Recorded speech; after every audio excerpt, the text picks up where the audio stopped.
You were sitting here this whole time? Oh, you a big nigga. You just sitting in the front.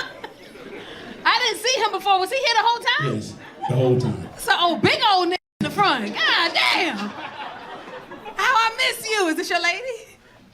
Or something like that? Now, let me stop asking y'all because let me say this, and I'm gonna bring up the next comedian. If you ain't here with somebody you ain't supposed to be in here with, I'm not saying that's you. I'm not saying that's y'all. I'm saying if y'all in here with somebody you ain't supposed to be in here with, it's quiet than the motherfucker. Y'all listening? This ain't the place. We got a cameraman who's a ninja, okay? He taking pictures all over the place. He up there, he over here, he ain't asking for permission. Your ass gonna be on chocolate Sundays like, like you don't want that to be you. And she gonna be grabbing your shoulder, hey! Like you don't want that to be you so if you ain't supposed to be here, just you know, put a hat on or some shit, you know what I'm saying? Cause chocolate Sundays will fuck you up, you hear me? And you can't even be mad because you had a good time, you know what I'm saying? So just, I don't want to see you, and sometimes they make it the main picture. You don't want the main picture to be you and her like this. And now you come home and your girl got the pictures of chocolate sundaes all on the bed. Oh, so you laughing with now? Like, you don't want that to be you, you know? So when I be asking y'all who y'all here with and what y'all doing, and y'all be like, I just don't want y'all to get caught up on the page. Cause you a big, we got you like 46 times. You probably in every picture at this point. We got a little knee, a little shoulder, a little head. And you know, women can tell who you is from the back of your head. You know, like you ain't even got all we need is the back of the ear and the hair. We be like, oh, that's not you, that's you. And you gonna be like, no, I don't really know what you are. I don't want that to be you, you know what I'm saying? I want you to live your life. You know what I'm saying? Okay. Yeah. There's a couple of in here that's contemplating on leaving. No, stay. If you here, we already got you. Like, just stay and see if you make it onto the page. You know what I'm saying? Make sure this time. What'd you say? You all over that page? Okay. You with her on the page? Okay. Look, she said, she better be. She gave me my daughter face. I mean, like.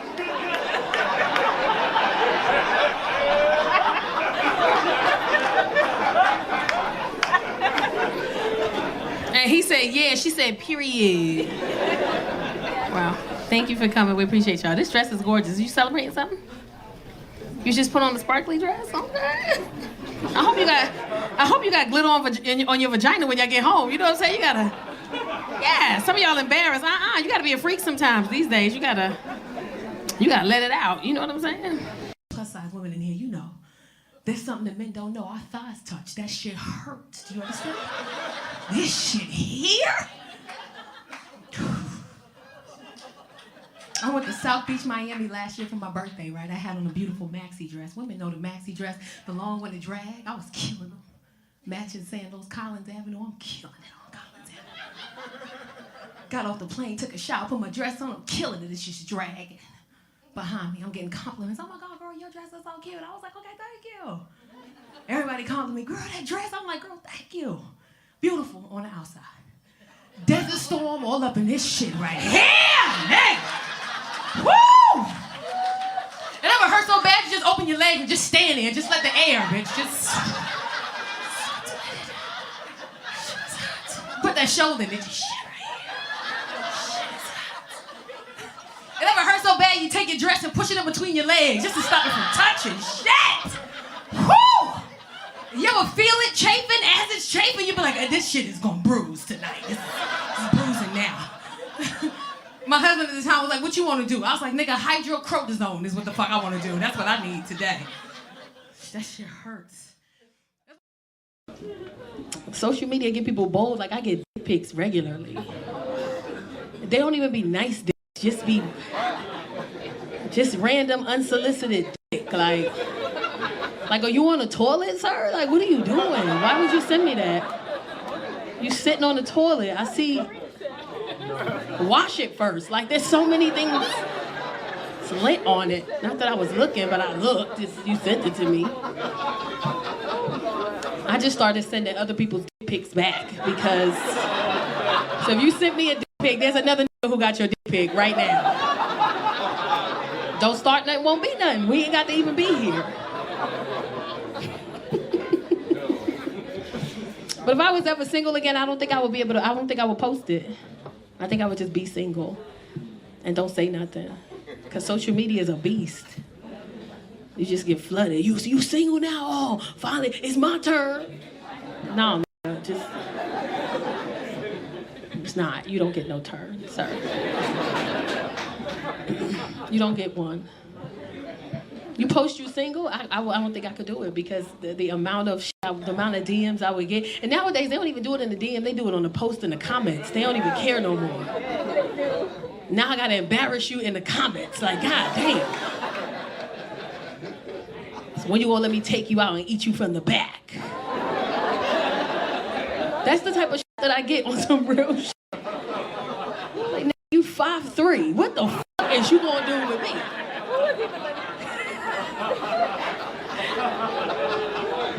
What he gonna do with me, Pops? What he gonna do?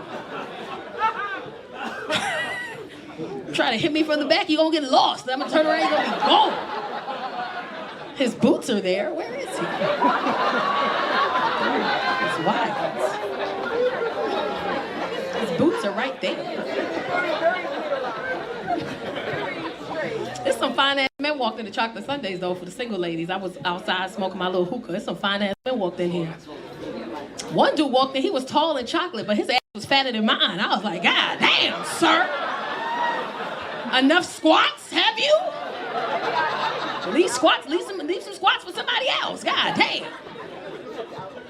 I don't think I could ever date a dude who got a fat ass. I couldn't do it. I couldn't do it. I'd be like, go put my pants on real quick. I want to see something. Let me see, put my jeans on. You look better than me in my jeans. This is crazy. This is wild. I couldn't date a dude with a big butt. I couldn't do it. Imagine. You wagging and dragging, he wagging and dragging too. Y'all just together, just going on your date. His ass popping. Imagine in the club and you dancing with a dude with a big ass. That's wild. You whining, he whining. It's wild. It's crazy out here. I couldn't do it. You hug your man. You know, sometimes when we like to grab y'all booties when we hug you. And you grab his ass and it's just plush. You're going to be like, what the f***? It's soft back here. This is nice. I like it. Bullshit. Look at these couples. Look at them. Look at them. Oh, holding hand and shit. Y'all shoulders is touching. Oh, y'all still like each other. So, you in a relationship? Do you ever check your DMs? Stop putting your penis in there. And not just mine, every woman. For the men in here, and I hope none of you are in here, stop sending women unsolicited penis pictures. We didn't ask for it. No woman ever gets an unsolicited penis picture and we look at it and we're like, oh, that's my husband. We don't do that. We laugh at you. We send it to our friends. We put your in a group chat. I like to put the Michael Jordan cry face on the head of your and send it out. Send it to my friends. Like, look at this sad ass dick in my DMs. Stop doing that. I remember once I got a pic, it became my favorite. It was so good, girl. It was so good. I never told him I enjoyed it, but it was a good picture. Oh my God. It became, because this is the thing. I get so many pictures that I have a gallery of pictures in my phone. And what I do is, I save it in the gallery and I send it out. So if a guy sends me a picture, I send him one back.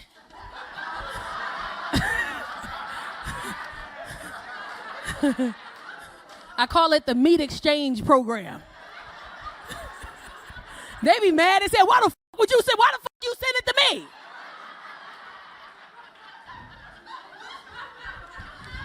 One guy got mad, why would you send me this penis? I said, you see the penis that because I sent him my favorite. Because the one he sent me was so disrespectful.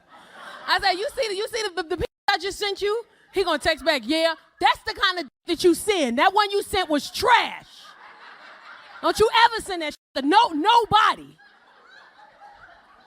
Go to the gym and work on it. They gotta have like a up or something like a. It's hot as hell up here. Golly. Stop sending us those pictures. Men always say, well, do women send those pictures? First of all, women, we don't send for pictures. We want to, but we don't. And even if we did, women have a group of friends, or some of us at this age, we have a friend. We send that picture to our friends and ask them what they think. Am I lying? Any picture. That's why when you get a picture from a woman, it's A1. Why? Because she sent it to her friends and we tell her about in the picture. Hey, girl, I was going to send this to Dante. What you think about it? Girl, you got some shit under your bed. Clean up under your goddamn bed first. And flip your head to the other side, because that's when you look cuter that way. And put a bra on. Put a goddamn bra on. I love you. Put a bra on. So by the time she send the picture, it's A1. We got a group of friends. We have friends that love us. Y'all got to do that, fellas. Go on and send that pic, fam. Send it to your friend first. See what he say. See what he say. It's not gay. Send it to your friends. We're brothers. We're happy and we're singing and we're color. Send it to your friends. He not even looking at you. He looking at other like, bro, mop your floors, fam, before you flush the toilet. You're going to just see it's in the toilet. You going to leave it like that? The eczema showing on your knee. Go on and get that, fam. Man, your son is in the picture. Get your kid out the picture. At the end of the conversation, oh, man, damn, man, cool, bro. Thank you so much. Of course. Love you, bro. Click. Like, that's... The men in here like, that's bullshit. Women don't do that. Women's vaginas ain't even, like, men think, oh, all men penises are not the same. Women's vaginas are not all the same size either. I learned that the hard way. I did. I went to a Kim Kardashian launch in, like, Rodeo, at some store in Rodeo she had. And when I go, you walk in and the aesthetics is gorgeous. And everybody's walking around. They have like these little pasties on their teddies. And they're walking around. And they have the underwears on their wrists like bracelets. And as you walk by, you take one off. And she was pushing it. It was a G-string. It was 100% cotton. Now, a lot of men don't understand that. But women understand that the quality of our fabric matters. Some of y'all wore a polyester panty in the middle of August and tore your ass up in that car, didn't it? You just went straight to CVS, huh? You got the... just excessive moisture, you know what I'm saying? Tore that ass up. You thought you was cute, huh? Look at you. Look at you rocking, trying to get it together. Look at you. So women, we appreciate a good panty. Some of y'all laughing, but I feel like we all at that age where I can bet you that the majority of the women in here, panty drawers is just sad, just dark, just black, brown, purple, blue, burgundy, dark brown, forest green. And you got the same pair of drawers 7 times, because those is your favorite, the ones that come up to right here. He hate those drawers, let me tell you that right now, because they cover your whole ass. You be walking around the house with a bra and your panties on, your whole ass covered. You might as well put on some shorts. He hates it. Women know what I'm talking about. Sometimes when our men look at us, we see the disappointment in their face, so we take that little piece of panty and push it up our ass.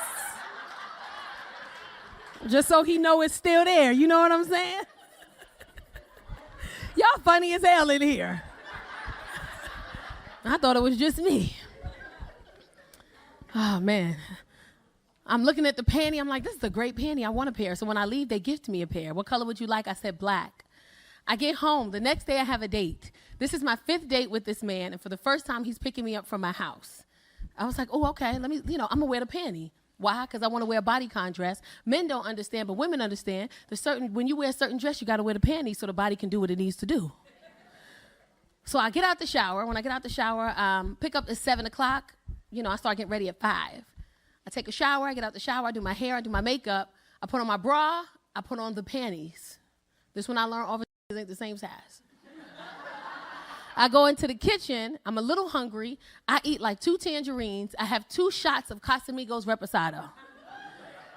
And he texts me and said, hey, I'm 10 minutes out. I'm like, okay, let me go put my dress on. I go back into my bedroom to put my dress on, panties gone. My vagina over there. Arr, arr, arr, delicioso. Some of y'all not laughing because y'all got a wedgie right now. That's some wild shit. Y'all panties right here. You just fighting for your life. A back wedgie is easy because when you got a back wedgie, you can just bend the right way, it's out. But a front wedgie, shit. You got to rearrange. You got to go in the bathroom. You got to push your hand down in your panties, push it down, rearrange it with your fingers, and then let it come up real slow. And then you got to pat it in place.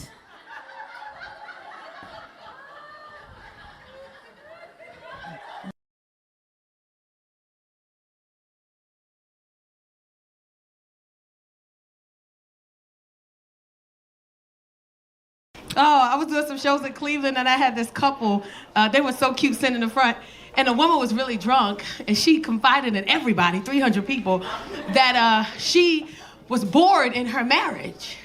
Wow. And they were married for 25 years. And I asked her why, because now I gotta sit down and have a conversation with you. Because fuck my jokes, we got something to talk about. And I said, why are you bored in your marriage? And she said, you know, I'm just bored. My husband's a great husband. He provides, he takes care of everything. I'm bored. And I said, well, bitch, find something to do. Like, there's so many things. Are you doing Pilates? There's yoga, there's a book club. And she said, no, like sexually. So I said, well, how old are you? And she said, I'm 42. And I said, well, how old is your husband? She said, he's 53. And I said, do you work? She said, no, he provides everything. And I said, and it's just the sex is just a little off. She said, yeah. I said, well, you know, you're 53. Like, I'm surprised he here with you. I'd have been asleep at 53. He came outside past 8 p.m. This is amazing. Because that's the problem when women and men are together and sex is involved and we get older. You got to be patient with your person. Often when we're having sex, we're not thinking about the other person. We're just thinking about ourselves, what we want, how we want it, if we gonna get it. We don't stop and think about what it's like for you during that moment, what it's like for you. Women don't care. Men don't care. You gotta stop and you gotta think about your person. I thought about it one day. This is back when I was married years ago. I'm making my bed. I got a California king bed. I'm changing the fitted sheet on the bed. I take the sheet off. I got 3 corners of the sheet on. The other corner all the way to over there. And I don't wanna go over there. So I crunch up all the sheet as I can right here. And I know I'm not the only one who do this. I throw my whole body over the bed. But the piece of sheet is like this on my hand. So when I land, I can pop it on the other side. And I made it. I popped it on the other side, and I'm crawling back. Now, as I'm crawling back, in the middle of the bed, I push myself up on my knees. I'm in the doggy style position. Again, I'm a comic. My mind works just a little bit different, and I've been saying this for years.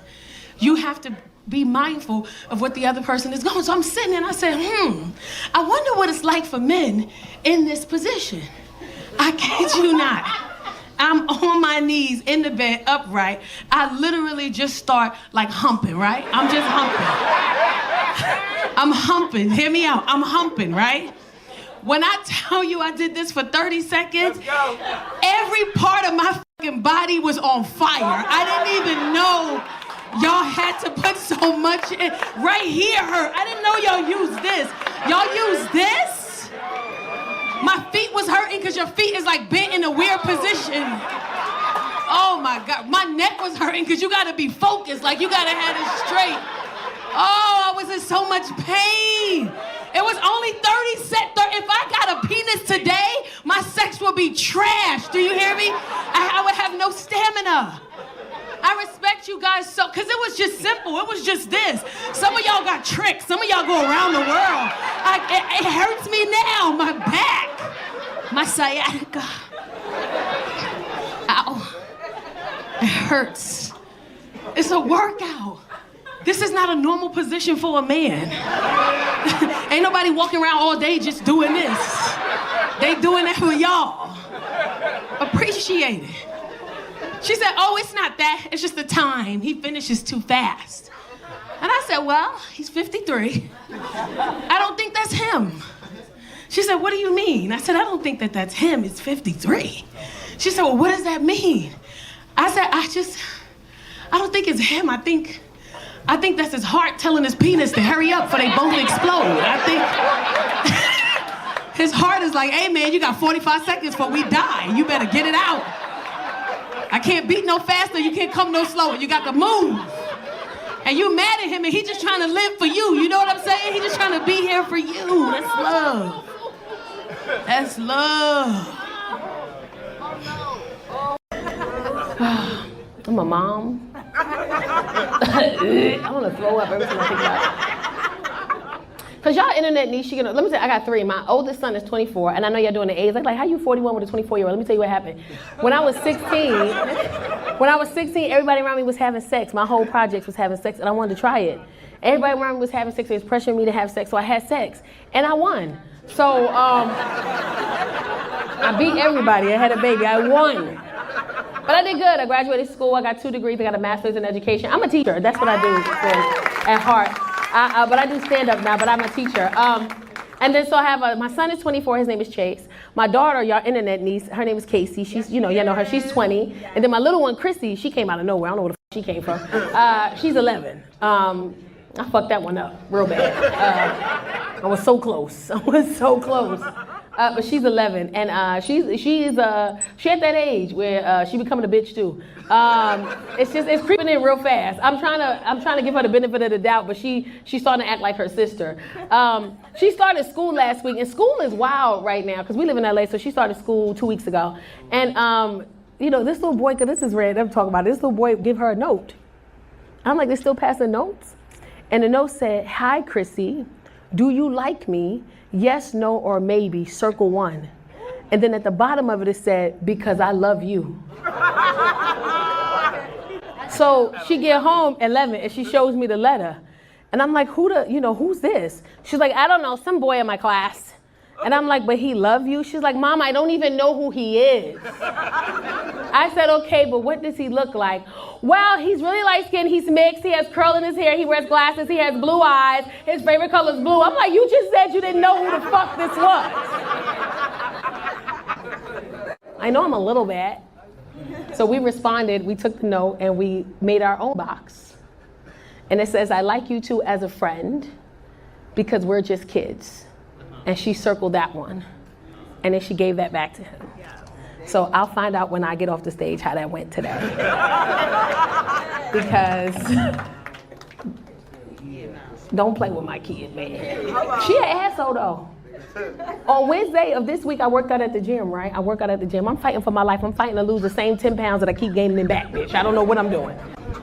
But I'm at the gym and I'm working out. I come home, I pick up from school. I got on my sports bra and my workout pants, right? That's what I got on. I'm chilling for the day. I'm about to start dinner. I got some oxtails in the pot. I'm cool. I'm in the kitchen, fucking washing oxtails. This funky bitch come up behind me with her 2 fucking fingers like this. I got on my sports bra and my high-rise workout pants. This fucking bitch walk up to me behind me with her fingers like this. She gonna grab my back fat. Fuck you. And she dancing with a bing, bing, bing, bing, bing, bing, bing, bing, bing, bing, bing, bing, bing. Tears going straight into the sink. I'm crying. I thought I did something today. I burned 1,000 calories. I thought I did something. And here you go, gonna grab right here. And then because her hands are so little, it made the back fat look bigger, bitch, than what it is. Pissed me the fuck off. Trying to figure it out. Trying to be a grown-up too, that's hard. I got a 7-year-old daughter, I try to be grown. Like I got 3 kids. My oldest is 21, I got 21, 16, and then a fucking 7-year-old, right? Trying to be, let me tell you what I fucked up. Trying to be grown with the 7-year-old, trying to be patient. I learned, pandemic taught me I don't have enough patience. I'm on a 5 freeway going south. We get stuck in traffic 2 hours. 2 hours standstill. So bad, everybody out the car, chilling. Both sides of the highway shut down. Why? Because a motherfucker above the bridge walking back and forth saying he gonna jump. Shut down 2 hours. iPad on 8%, bitch. She's 7, Leland. iPad on, I ain't got no charger, ma'am. It's finna go down in this car. First hour, I'm cool with her. We talking and shit. She playing on the iPad. Motherfucker, I'ma jump.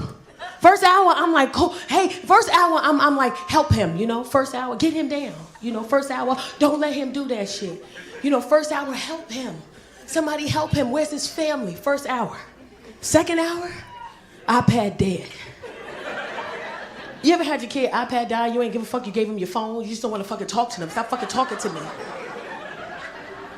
Hour number 2, shit changed. Hour number 2, he's still up there. I'm like, nigga, jump. God damn. Hurry up. I got shit to do. Do a flip, motherfucker. Hurry. You don't want to do it. You don't really want to do it. Shit. She's 7. She want to play stupid games in the car. Can you play a game? I want to play a game. It's going to be really fun. Let's play a game. I'm like, what you want to play? Let's play I Spy with My Little Lies. It's my favorite game in the world. I'm like, cool, let's play. It's your turn. You go first. I don't want to play. I don't want to fucking be here. I do some quick shit. I Spy with My Little Lie, something green. Oh, I already know what that is. It's my favorite thing. I'm like, what is it? It's easy. Grass. Ain't no fucking grass around us, right? I'm like, yeah, it is grass. That's crazy. How you guessed that? Good job. Her turn. 40 minutes in. I Spy with My Little Lie, something brown. I'm like, the console in the car? Nope, you're never gonna get it. I'm like, your skin? I'm not that brown. I said, my skin? You're not that brown. So I started guessing shit that wasn't even brown. I'm like, fucking blood, bitch, the nickel. Like, I don't care. I want to fucking play. I don't want to play no more. Because when you play a game with kids, kids don't let you quit. Any parents in here know you got to ride that motherfucker out till they fall asleep. You got to play till they fucking sleep. Finally, I said, I don't want to play, kid. I don't want to do this shit. I'm tired. This motherfucker ain't jump. I don't want to do this. I said, I want to quit. She goes, yeah, you can quit because you'll never guess it anyway. I said, well, what is it? You really want to know, huh? I said, I really want to know. Yeah, you're never going to get it. So I said, well, just tell me. Okay, I'm ready. You ready? I said, I'm ready. I spy with my little eyes something brown. I said, what the fuck is it? You were never going to get it. It's my eye. I said, how the fuck you spy your own fucking eye? How you spy your own eye? How? It's cheating. She's cheating. The fuck? I want to play with her. He made me a grandma, like I don't even like him. How am I like his kid? Like, this so weird in the house. Like, I don't even like this motherfucker. He had a whole little redhead ass kid. He's so cute, little weird ass kid. And he don't like me with my son around. He don't with me. With my son around, he don't like me. I gotta do dumb shit like bounce a basketball downstairs, and he come running down the stairs. He about to turn 2, so you know the steps is kind of, he be turning around. You just see him, his little foot come down. He be shaking his shit in his little foot. Then he get to the bottom of the stairs. Then he run up to me and say the weirdest shit I've heard in my life. I'm bouncing the ball. I used to play ball in high school, so I'm bouncing the ball. And mind you, I tell my kids don't bounce no balls in this house. And here I am just a bouncing the ball in the house. My kids confused this shit. They looking at me. And this little red little baby come up to me talking about something. Give me that ball, give me that ball, give me that ball. I stopped. I was like, what the is wrong with this kid, man? But he cute. I love him. His name is Xavier. He's just the cutest little fat head. But the back of his head is flat as shit. The back of his head just flat. Like, I'm Belizean and Nigerian, right? My son, I guess he's a mixture of Belizean and Nigerian. His dad is Honduran, right? But then the mom of the kid, she's El Salvadorian. So the back of this kid's head ain't stand a chance, is what I'm saying. Back of his head just yeah. Remember the first time he spent the night, the mom was like, make sure he doesn't roll off the bed. He rolls sometimes. I'm like, how? How the fuck he finna go somewhere with a flat head like this? As a matter of fact, I'll be back. I'm going out tonight. You ain't going nowhere. I'm getting out of the house. I love him, though. I think the funniest part was when my son told me he had a kid. He was so scared. He was shaking and shit. Because he didn't find out till the baby was 8 months. Because the mom, he was messing with the mom, and then the mom had the baby, and she was pregnant. She came up to me and said, Chase, I'm pregnant. And he said, no, I don't want any kids right now. And fucking walked off. Like, that's not... You walk off or some shit like that. And then she has the parents who, like, her parents are doing well, and they just said, hey, he's not ready to be a dad. You guys are young. And you decided, you willingly went into having sex with him, knowing what the consequences were. And he told you he didn't want to have a kid. And regardless of what he feels, this is your responsibility because this is your kid. Black parents, we don't feel that way. Get your little raggedy ass in there and get that baby. But, her parents were like, well, you take your kid. It's your responsibility. And she held him on to him for 8 months and ain't tell nobody. And then one day he saw the baby on Instagram on somebody else's page and was like, man, that baby look like me. And then found out who the mama was and was like, oh, I was around that time. Finally got in contact with her. She said, this your kid. Did the test. This is his kid. He got to tell me now. I'm in the kitchen washing dishes. He come in the kitchen. Mind you, he's 6'2", 6'3". He's shaking and he's scared. He looked just like me, too. He's shaking it. I'm washing dishes. Hey, Mom. I'm like, what up? Can I talk to you for a second? I'm like, yeah, what's up? I just wanted to ask you a question. I'm like, you good, bro? What's up? Hypothetically speaking. The baby here, man. The baby here. He hit me with the hypothetically speaking. If I had a baby right now, how would you feel about that? I looked at him. I said, don't do that shit. He said, what you mean? I said, don't bring no goddamn babies in this house, Chase.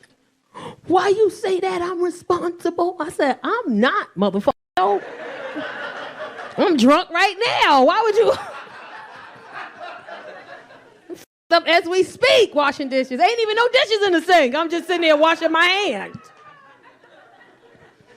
And what made it so bad was I had just gotten my boyfriend. Like, my boyfriend was brand new. Like, he still had the tags on him. Like, I had the receipt for him in my pocket. I was ready to return his ass if he act up. New car smell and everything. Like, he was new. Now I got to tell my dude I'm a grandma. I just got him. He fine, too. 6'3", built little military. He smell good in the morning. Oh, I love it. I smell good. I got to tell him I'm a grandma. I turned into my son. He walk in the kitchen. I'm like, hey, babe. What's going on, babe? Can I talk to you for a second? Sure, what's up? I just wanted to ask you a question if I can. Sure, what's wrong? Hypothetically speaking, if I have a grandson, how would you feel about that? He said, don't do that shit. Why you say that? I'm responsible. He said, it's 2 p.m. and you drunk as f***. No, you not. He knows me. And now he have the grandbaby more than I do all the time. They be in the room together and shit. They be in there, go, give me that ball, give me that ball, give me that ball. I'm like, oh my God, I be saying the same thing to you, babe. That's crazy. Look at the slow people. Give me that ball. I don't get that. That's our language, remember? He's so cute. When I tell you it scared me, he was like, give me that ball, give me that ball. I'm like, why the f*** he's so aggressive like this? And he speaks Spanish, which I love. Basura? I said, sí, papi, basura. Is trash? I said, yes, it's trash. Then my son walked by. Basura? I said, yes, baby, that's trash too.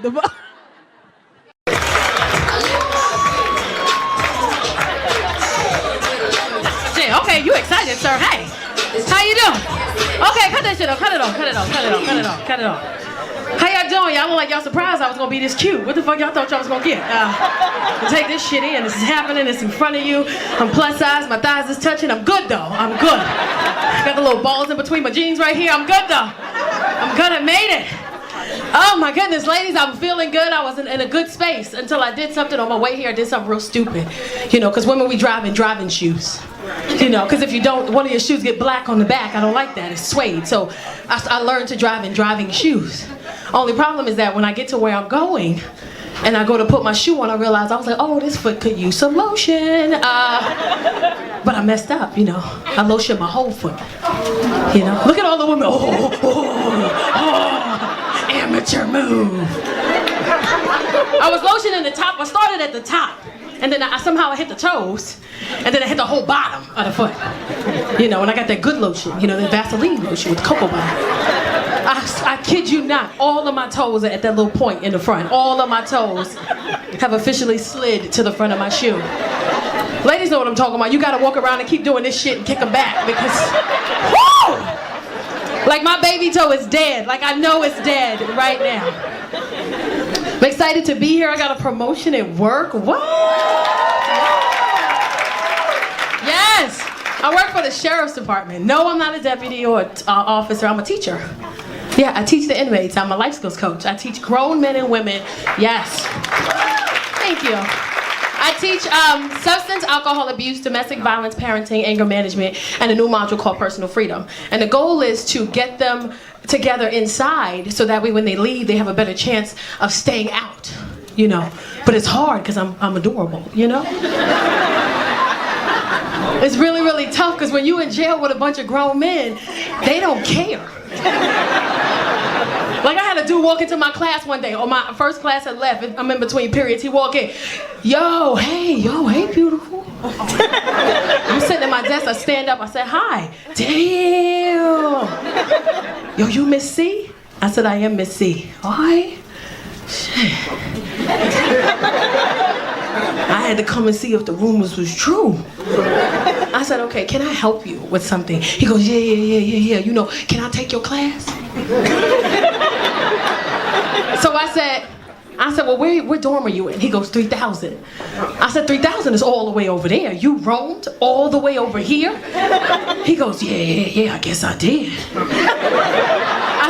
I said, you know you can go to Hole for that. He's like, shit, I'll go to the Hole for you, Miss C. What you need? Who you got a problem with, Miss C? So I said, you know what? I can't take you because you're all the way over there and I only take 5,000 students, but I can. What classes do you need? And he goes, well, shit. What classes you teaching? Because those are the ones I need, whatever you got. So I said, you know what? I don't want you to get in trouble because you already got to go all the way back to 3,000 without getting caught. So just go back and, you know, maybe some other time you'll find your way. I don't know, but you got to leave. He was like, all right, I'll leave. Shit. I'm going to leave, Miss C, but I'm going to be back, though. He came back 2 weeks later. My class is coming in. He walked in. He like, see, I told you I was going to be back, Miss C. I'm back. It's cool because I'm really shapy, like I'm very curvy. So I wear these things called butt curtains. It's just like long ass sweaters that I wear every single day to work. Over everything I have on, I have this long ass sweater that comes down to right here. Every color, I found them on eBay and I just fucking bought every color. It's like, bitch, give me two of everything. In the summertime, I try to tie them around my waist so when I get into work, I just and put it on. It's like a cloak. But when you got a student who just came from court facing 25 to life, he don't give a shit. He come into the classroom one day, it's my best student, he's sad. I said, what's wrong with you? Nah, Miss C, they just gave me 25. They gave me 35 years, but I gotta do 25. I was like, oh my God. He goes, yeah. I said, you know what, I'll say a prayer for you. He goes, nah, can you go ahead and move that little sweater thing up? I said, excuse me? He's like, yeah, you know, cause like, I'm about to do 25 years. Like, let me see. Like, I don't even know why you hiding it, Miss C. We know. Like, we all know what you got. Come on, Miss C. I was like, I'm not gonna move my sweater so you can see my ass. So then can you stand in front of the fan then? And like, let the fan. Like, technically you ain't touch it. We ain't touch it. Like, you feel me? I said, you know what? You being real disrespectful. I don't want you to go to the hole for this shit. Shit, I'm about to do 25 years, Miss C. I don't care about the hole. I just want, come on, Missy, come on, Missy. Like, if I ain't respect you so much, I'll move that shit myself, Missy. But when I first started working there, I didn't know the rules. Nobody told me the rules. As a female teacher who's curvy, you gotta tell me the rules when I'm working in the jail with a bunch of men. Tell me. So when maybe the first 2 months I'm working there, I never had to erase the board because we never got that far. And there's no shade to nobody, we just didn't. We always spent, I have a lesson plan for the day. We always spent our entire time on that one lesson. Then the next day we moved forward. I never had to touch the board. It was always handouts and stuff. So one day we're doing really good in class. We're doing great. And we finished early. I'm like, wow, we actually finished like 30 minutes early. You know what? I'm gonna erase this and I'm gonna start the next lesson for tomorrow, and then we'll just stay ahead of the game. So I'm excited, they're excited. I'm like, yeah, you guys, this is great. So what we're gonna do now is I turn around and I start erasing the board. And at that very moment, I realized I fucked up. Cause it got real quiet. I was like, yeah, we gon'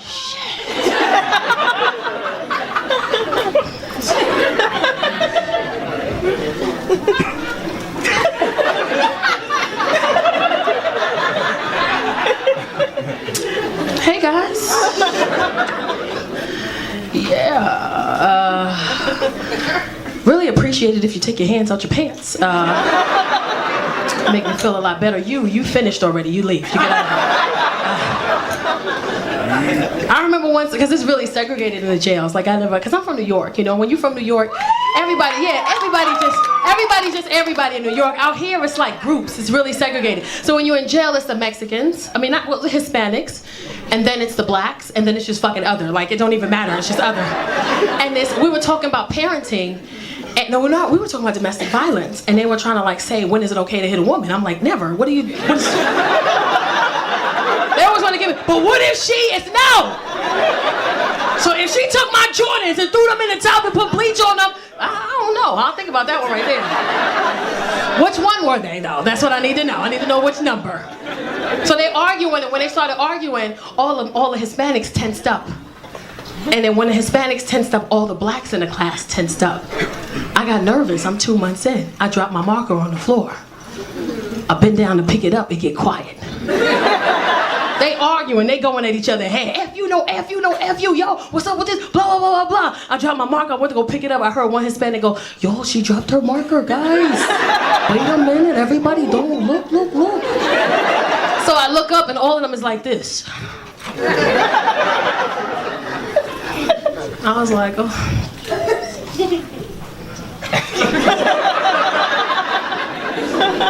I kicked it out the door. Went out the door, picked it up, and came back in. I got a promotion because now they let me teach the gay guys. I don't know why that's a promotion, but whatever. But now I teach the gays. Now I don't have anything against gay. If you were in here and you gay, live your life. If you're a woman and you gay, live your life. If you're a man and you gay, live your life. I don't care. I ain't got nothing to do with, that's your shit. That's your business. But if you're a man and you gay, I just need you to do me one favor. One. Like, calm down. Like all of this.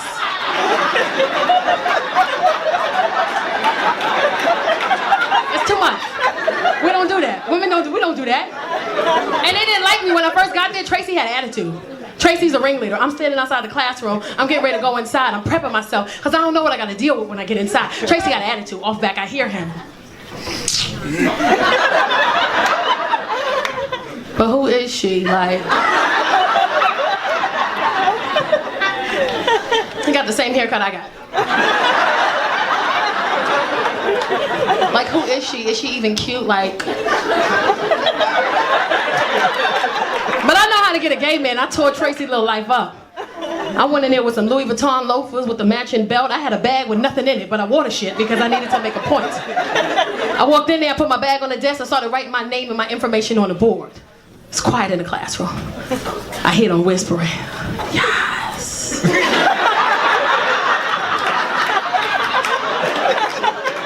They telling Tracy, hey, bitch. They just turn around, because Tracy not facing me, he got his back to me. Turn around, bitches. And Tracy's like this. The guy's like, Tracy, turn around, bitch. You got on Louis. Yes, Tracy, turn around. Turn around. So here's Tracy's turnaround.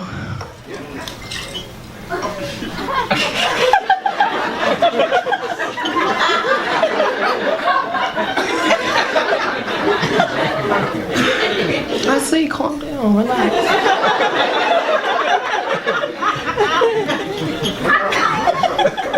He stood up, he stand up and goes,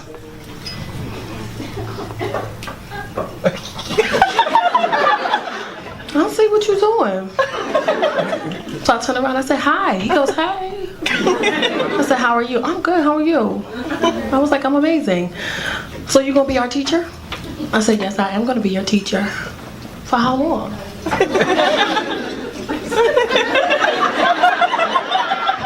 I said, for however long you'll have me. Okay, because I think we like you. I said, thank you. He goes, you're welcome.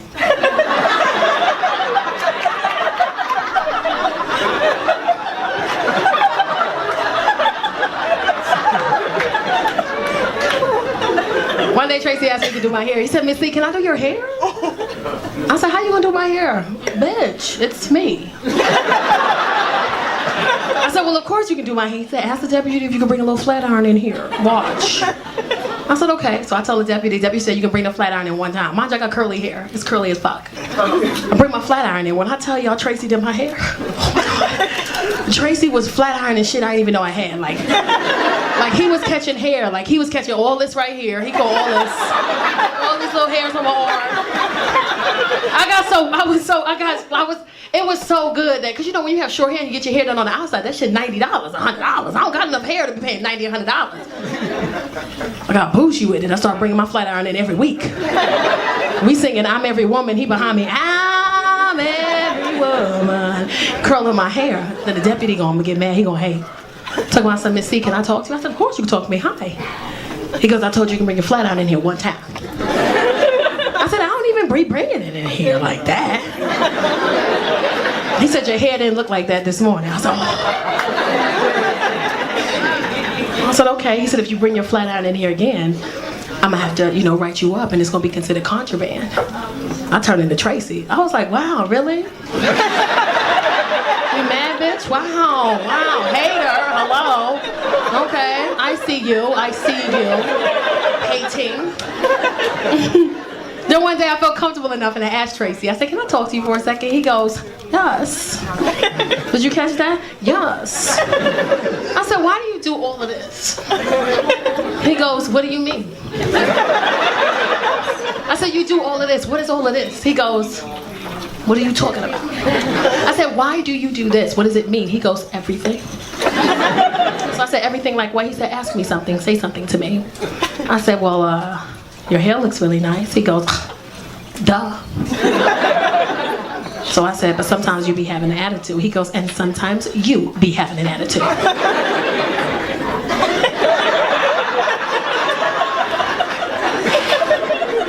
And one day he checked me. He tried to. I came to work and I had on some jeans. And he goes, Miss C, no. And I was like, excuse me? He goes, no. I said, what are you talking about? Those jeans, you wore those already. I said, excuse me? He goes, you're a diva. We don't do those things. You wore those jeans already, Miss C. No, I'm checking you. Problem? I said, you checking me? He goes, yes. I said, wow, you checking me? Okay, funny. Okay, so you're checking me for some jeans that I wore already. He goes, yes. I said, but I washed them too. He goes, it doesn't matter. You're a diva. We don't do that. I'm checking you. I said, okay, well, shit. I don't know how you checking me when you wear the same shit all fucking week. Who you checking? Problem? You mad?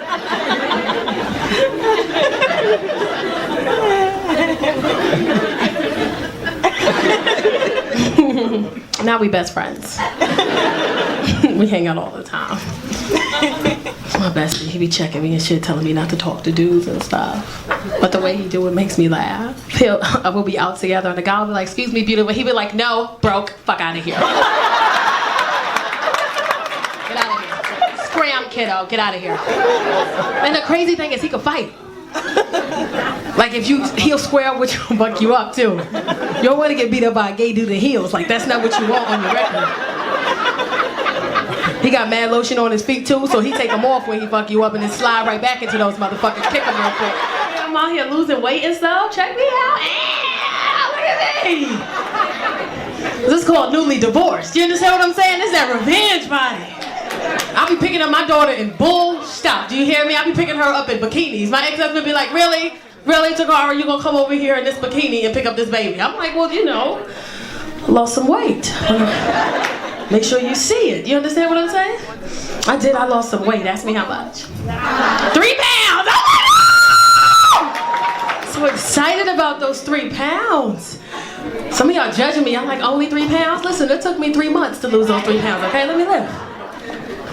I'm not weird. I think I'm like most women. When most women lose weight, we lose a little bit of weight, but in our heads, we killing the game.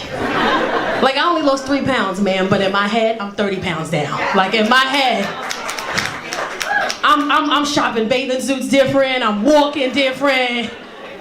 Before I lost them 3 pounds, I would talk to people like this. Oh, wow, okay, that's nice. But now that I think I'm 30 pounds down, I'm talking to people like, okay, yes. I'm excited about it. But then I did what most women do. I did something stupid that humbled me really quickly.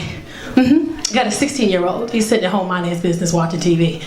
I walked right into the living room because I walk different. See, before I lost those 3 pounds, I was walking like this.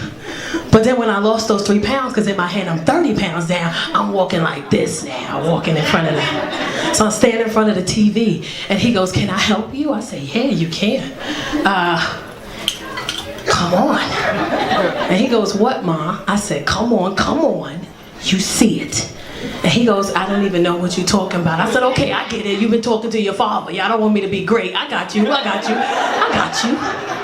said, "I lost weight." He goes, "Oh, okay, congratulations." And then I did the dumbest thing I could ever do. I said, "Chase, do me a favor.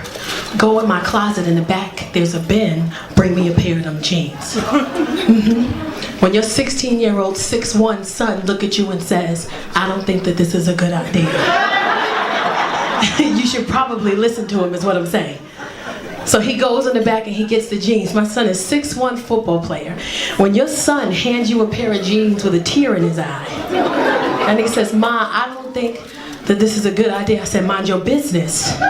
Give me them damn jeans." Do you know how humbling it is to put on a pair of jeans from high school? And find out at that moment that your calf is the size of what your thigh used to be back in the day. Do you remember how humbling that was? To find out that this calf was the size of my thigh. Like, my son is like, "Why are you about to cry?" I'm like, "I'm not crying. There's no blood circulating to my foot. Get these goddamn jeans off of me." I'm like newly divorced, so I'm like trying to date and thing. And dating is cute, but I can't do it, because now that I'm mid-30s, pushing 40s, depending on who asks, depends on who asks me. I can't get a guy at my age. I'm either getting like really young guys or really older guys, but I can't get like a guy my age. And it was cute when a 23-year-old first tried to holler at me. I was excited about it. He's 23. I'm like, "Ooh, okay. I even called my girlfriend. I was like, "Girl." And when you got a girlfriend and she like your best friend and you call her whispering, she gonna whisper back. She don't even know why y'all whispering, but she gonna whisper back. So I'm like, "Girl," and she like, "Girl, what?" I'm like, "Guess who out here pulling 23-year-olds? She was like, "Girl, you out here pulling 23-year-olds. And it was cool until he did something. He messed up. He gonna look me right in my face and say, "Can I ask you a question?" I said, "Cool." He goes, do you buy hair?" I said, "What?" He goes, "Do you buy hair? Because I sell hair." I said, "If you don't get your little ass out of my goddamn face." I'm lying. I gave him my number. I gave it to him. I did. Because I don't have nobody. I don't got nobody. I gave him my number. And it was cool because I took him to the movies. Yes, I took him, mind your business, okay? He in college. He's in college. I took him to the movies. I took him to Epic Theater, Pasadena. We first walked in, he embarrassed me as soon as we walked in, because he ain't never been nowhere nice before. As soon as he walked in, he like, "Oh snap, it's mad nice in here." I said, hey, shut up. Embarrassing me, get over here. So he comes over, I pay for the tickets, we go in, you know they got the little leather seats. He feeling on the seat, somebody in the seat, he feeling on it. Yo, this is not even like blended leather, this is real leather right here. I said, hey, get over here. We get to our seats, we sit in our seats. And you know the seats go back, right? Epic Theater. He don't know that. I sit in the seat, I put my blanket on, I start pressing the button, my seat started to go back, my feet started to go up, he loses his mind. Oh, where you going? I said, "You know what, get your book bag, let's go, get your book bag, let's go. I'm lying. I stayed with him because I don't have nobody. I stayed with him.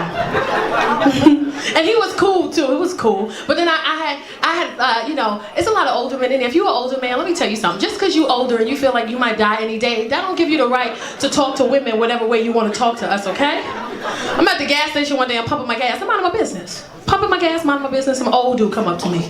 Old school, got on a red linen suit with sandals and socks. I'm talking old. He walked up to me, he go, "Baby girl! Baby!" I said, "Excuse me? I'm talking to you." I said, "Well, hi. Baby girl, let me ask you a question." I said, "Okay.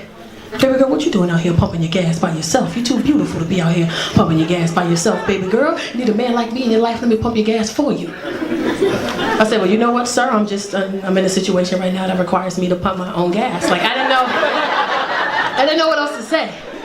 So he tells me, he got a cane too. He goes, "Baby girl, come here, let me tell you something." I said, He goes, "Baby girl, come here, let me tell you something." I said, I don't wanna come in. Because when an older man asks you to lean in, he about to say something to you that's the most disrespectful thing. He don't want nobody else to hear him. That's why he wants you to come in. So he said, "Baby girl, come here." So I lean in. He goes, "Baby girl, let me tell you something. You know, you thicker than a goddamn snicker. Do you know that?" I said, "Okay, no, don't go in. Let me tell you something else. I said, "Sir, what, sir?" He goes, "Baby girl, let me tell you something, all right? Baby girl, all my kids is grown." And he drops his cane and does this right here. He goes, "All my kids is grown, baby girl. I'm retired, I got a little bit of money in my pocket, baby. What you trying to do?" I said, "Sir, if you don't pick up that goddamn cane and get your ass out my face, sir." I'm lying. I gave him my number. I gave it to him. I did. I had to, because I don't have nobody else. I had to. I don't have anybody. I'm single. And he was cool until I called him, but he got 2 Bluetooths, 1 in each ear. Like, he didn't know which one to answer. Hello. I said, "Hello." He goes, oh, there you go. There you is. There he is. I said, "How are you today, sir?" Shit, "I'm fine. How you doing?" I said, "I'm okay." "All right now, all right. You know what, baby girl, I want to do something nice for you." I said, "Well, okay. I think maybe we can go eat." "Well, shit, I could feed you." So I said, "Okay." I said, "You know what? Let's do dinner." "Well, I could take you to dinner." "What time is good for you?" I said, "You know what? Dinner for me, I'm thinking maybe 7:30, 8 o'clock in the nighttime. I can't go nowhere no 7:30, 8 o'clock in the night. I'm asleep. That's too late for me, baby girl. Not as young as I used to be." I said, okay. Whoa, okay. Calm down, cat daddy, relax. Give me a second. I said, "Well, what do you want to do?" He goes, shit. Thinking maybe I could take you to breakfast. I said, "You know what? I've never been to breakfast as a date, but okay. Shit, what time is good for you?" I said, "We're not going to do that. That's what we're not going to do. What time is good for you?" He goes, "Well, shoot, breakfast. Shit, let me think for a second. I get up at 3:30. I got to get up. I got to eat my boiled eggs in the morning. And I read my paper, take my medicine. That's what I do. Get my car washed, get the senior citizens discount. Got to do that. You know what, baby girl? I got it, baby girl. I'm thinking maybe I could take you to breakfast. Let's say around 5:30 or 6 o'clock. I'm like, a.m. Ain't nobody going to breakfast at no 5:30, 6 o'clock a.m. I'm lying. I went. I had to. I don't have nobody else to take me to. I went. I did.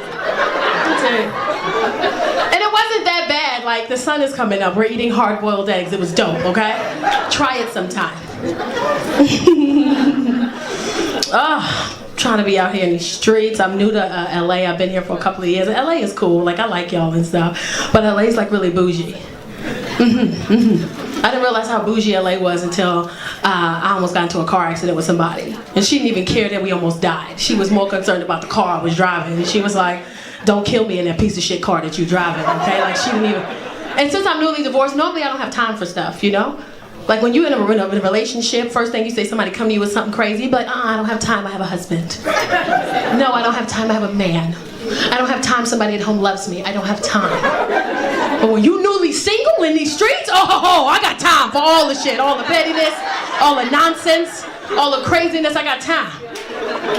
I'm driving to work one day. Long story short, I got in an accident. They told me you can get coverage, you have coverage, you can get a rental. I got an SUV, $50 a day credit. I said, no, we're gonna do this $25 a day car, because I don't know how long it's gonna take you to fix my car. So let me just get this little Kia Optima. I like the Kia Optima, it was cool.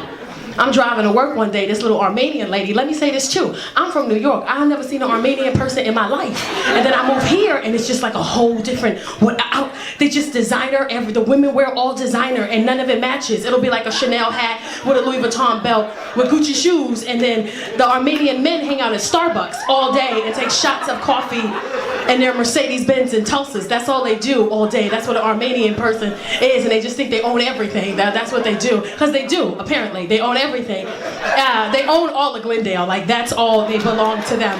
Yeah, see? She's gonna correct me. She's like, Glendale, okay?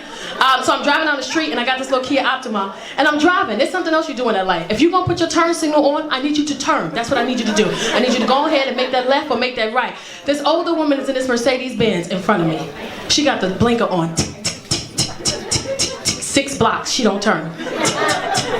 I'm getting pissed off. I'm from New York. I drive aggressive. What do? I cut her ass off. But the way God set it up, she met me right at the light. So when you cut somebody off and they meet you at the light, what do? You roll up your window, you cut your music up and you stare straight ahead and you pretend like you didn't do nothing wrong. That's what I would normally do, because normally I ain't got time. Oh, but today I had time for this old man. I rolled my window right down. I said, Miss, I got time for you today.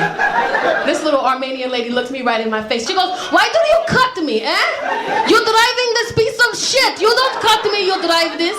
This is not good car. That's Kia piece of shit car. You don't cut. I drive Mercedes-Benz. I cut you. You don't cut me. You drive piece of shit car. She hurt my feelings. So I roll my window back up. And she speeds off. So she's driving in front of me again. My feelings are hurt. Normally I don't have time, but today I got time. She hurt my feelings. I pulled up next to her and I cut her ass off again. But this time she wasn't playing with me. She drove in front of me and T-boned to where I couldn't move. So she getting out her car, I rolled my window down. I said, Miss, you can't do that. She goes, I own street. I do whatever I want. Okay? But now she's talking to me, but she's not upset with me. She's concerned. She goes, I don't understand. I tell you, don't cut me, you drive piece of shit. Why do you keep cut? Why? Huh? This is Kia. This is not good car. This is, look, aluminum foil car. I told her then, not good car. I said, you know what, miss? I don't have time for you today. And I put my hand up. She looked at my hand. She goes, oh, you don't have husband. That's why you're driving piece of shit, because you don't have husband at home. I said, actually, I'm getting a divorce. She goes, good, you'll get the divorce, okay? Any man buy you piece of shit, you'll get the divorce, okay? He wants you to die, he buy you this piece of shit car. She started turning into like a mother figure for me. Come, talk to me, come. I get out my car, I'm all hugging her. Look at you, come. You know how when old women talk to you, they hold your face? Look at you. You're such beautiful girl. Look at you. What, are you crazy? Why you don't have husband? You have good job, right? You have good job. I said, I do. Why are you single, eh? Why you don't have nobody? Huh? And she said something, you know what? You're beautiful, you have good job. This is not your car. I said, this is a rental. Okay, listen, I have proposition for you, okay? I said, okay, listen, okay? I have son, okay? Listen. My son, he come from Armenia. He need to get papers. He marry you 2 years. Listen, 2 years. I give you $75,000. You buy yourself Mercedes-Benz. You cut whoever you want to cut. Sounds good, right? Sounds good, okay? I said, first of all, lady, you better get your ass out my face with that nonsense you talking right there. I lied. I'm lying. I got his number. Yeah. I got one more year. I'll have my Mercedes. One more. You guys ready to have a good time?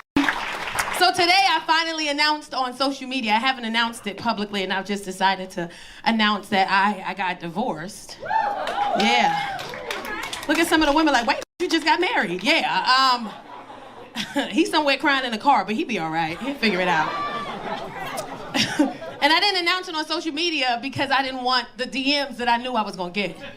Y'all flood the DMs. Y'all have no remorse, no care. Y'all just, like, I don't want that shit. And the reason why I didn't want it is because DMs humble you. Everybody, especially women in here, we've all gotten a DM from somebody that made us question ourselves. Y'all laughing. You never got a DM from somebody, you be like, now, why this motherfucker thinks? What about me makes him think Like, it makes you, like, I'm looking in the mirror like, I can't be as cute as I think I am if this motherfucker thinks that he got a shot. Ain't no way in the goddamn world I'm as cute as I think I am if this nigga here is in my DMs. No teeth in the front. I want to take you out to eat. How? How we gonna eat? I don't want no smoothie. I don't want that. I'm hungry.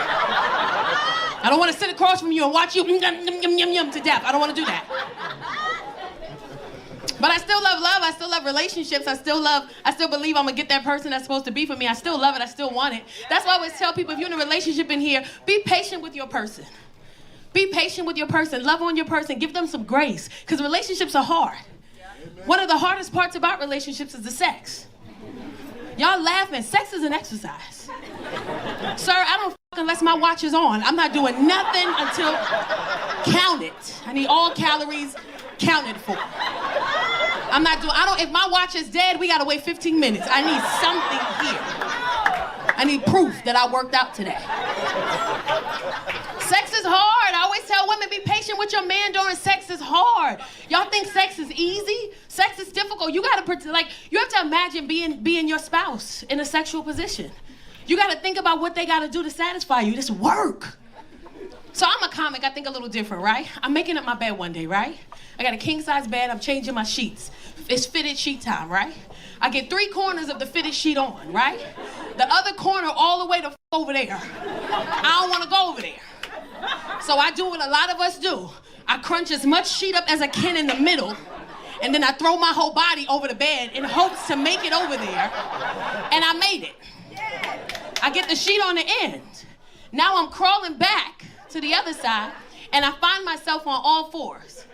I got my fist tucked into the mattress. I'm on all fours. And I stop and I go, I wonder what it's like for a man in missionary position. So I take a pillow and I stuff it under me. Shut up. And I start like humping in this missionary position. Y'all laughing when I tell you 30 seconds in, oh my God, I died. 30 seconds in, my knee hurt, the back of my leg hurt, my ankles. My neck was hurting, because when you a missionary, you gotta look them in the eye. You gotta stay focused. I didn't even know you had to use this muscle in mission. It hurts. I rolled over 30 seconds. I was like, whoa, God damn. So it makes me have more respect for men in the bedroom, because this shit is hard. Like, sex is hard. Y'all get mad because they finish too fast. They don't want to. They don't want to finish fast. They want to go the long run. In their head, I'm gonna go the long run. This ain't what does they say? It's not a race, it's a marathon. Like, in their head, I'm gonna tear her ass up all night. But then their knees start talking to their penis. Once the knees start talking to the penis, you be like, oh, you came so fast. It wasn't me. It wasn't even me. My knees told my penis, which told my brain, hey, either you gonna come now or we going to the emergency room. You better hurry it up. That's not dumb. They don't want to do that. That's not dumb. Look at the fellas like, thank you. And fellas, you gotta be patient with your women too. You gotta be patient with us too, because when you don't want to do something and this is the thing.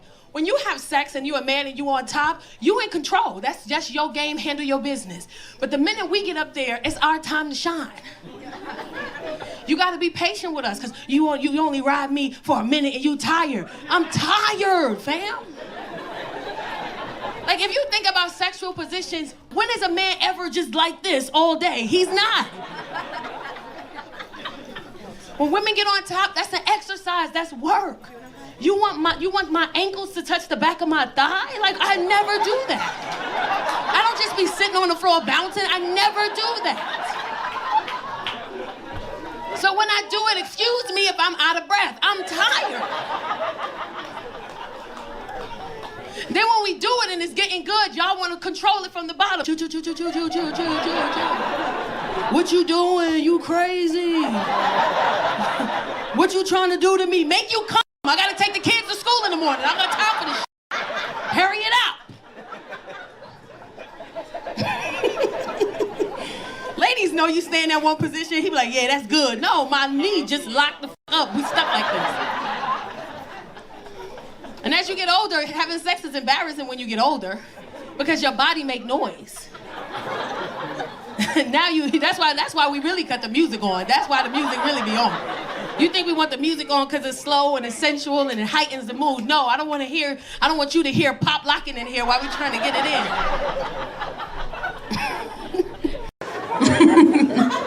Oh man. My daughter was supposed to come to the show. She didn't come. Her hair didn't come out. I know, I was trying to bring her. Her hair didn't come out the way she wanted it to come out. My daughter, she's 19. She used to be a man, not no more. She my friend. She's still broke, but she my friend now. And the reason we used to beef was because there was always a language barrier. Like she just talked like extra, like what did you like? I can ask her a simple question. It's never a yes or no. She got to give me her whole body. Simple shit. Casey, you coming to my show tonight? Ew. I mean, like, you got a little show, like, okay, somebody's funny, like, okay, so so,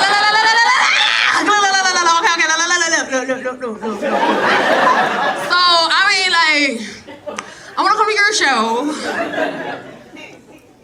I mean, like, I could come, but like, I don't really want to go, but like, I kind of want to go, but like, I don't really want to go, but like, I mean, I'll go if you want me to go, but like, I don't really.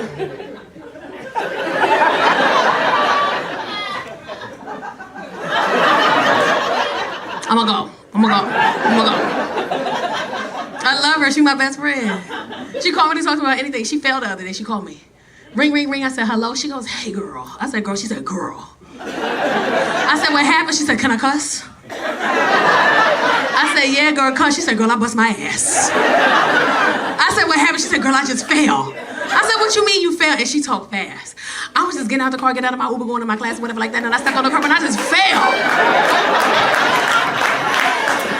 I said, what you mean you fell? I was getting out the Uber and I stepped on the curb and I fell and my earpod that was all over my earphone, all over my earphone, all over whatever like that. And then somebody was just like throwing change at me. I'm like, who the f is throwing change? Because I just heard coins hitting the ground, like when I fell. She said she fell so hard she heard coins. And she thought somebody was throwing change at her. And she was so mad at that.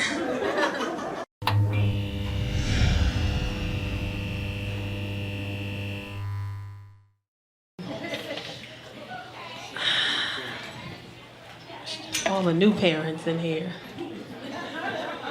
Who just had a baby? Any new parents in here? Like this, like you just had like your first baby a couple years ago? Yeah, fuck you. New parents get on my nerves. They get so offended so easily because you haven't experienced anything yet. Your kid is brand new, you still like them. I had this lady come up to me one day. She was like, after I had a show, she goes, excuse me, can I talk to you for a second? I'm like, yeah. Yeah, I was at your show and you said something about your daughter and you called her the B word. And I just want to let you know that I was offended. And I was like, so? What the fuck you telling me for? Well, because I have kids and I just want to let you know that I'm a mom and I just thought what you said wasn't nice about your child. So I'm like, well, how old is your kid?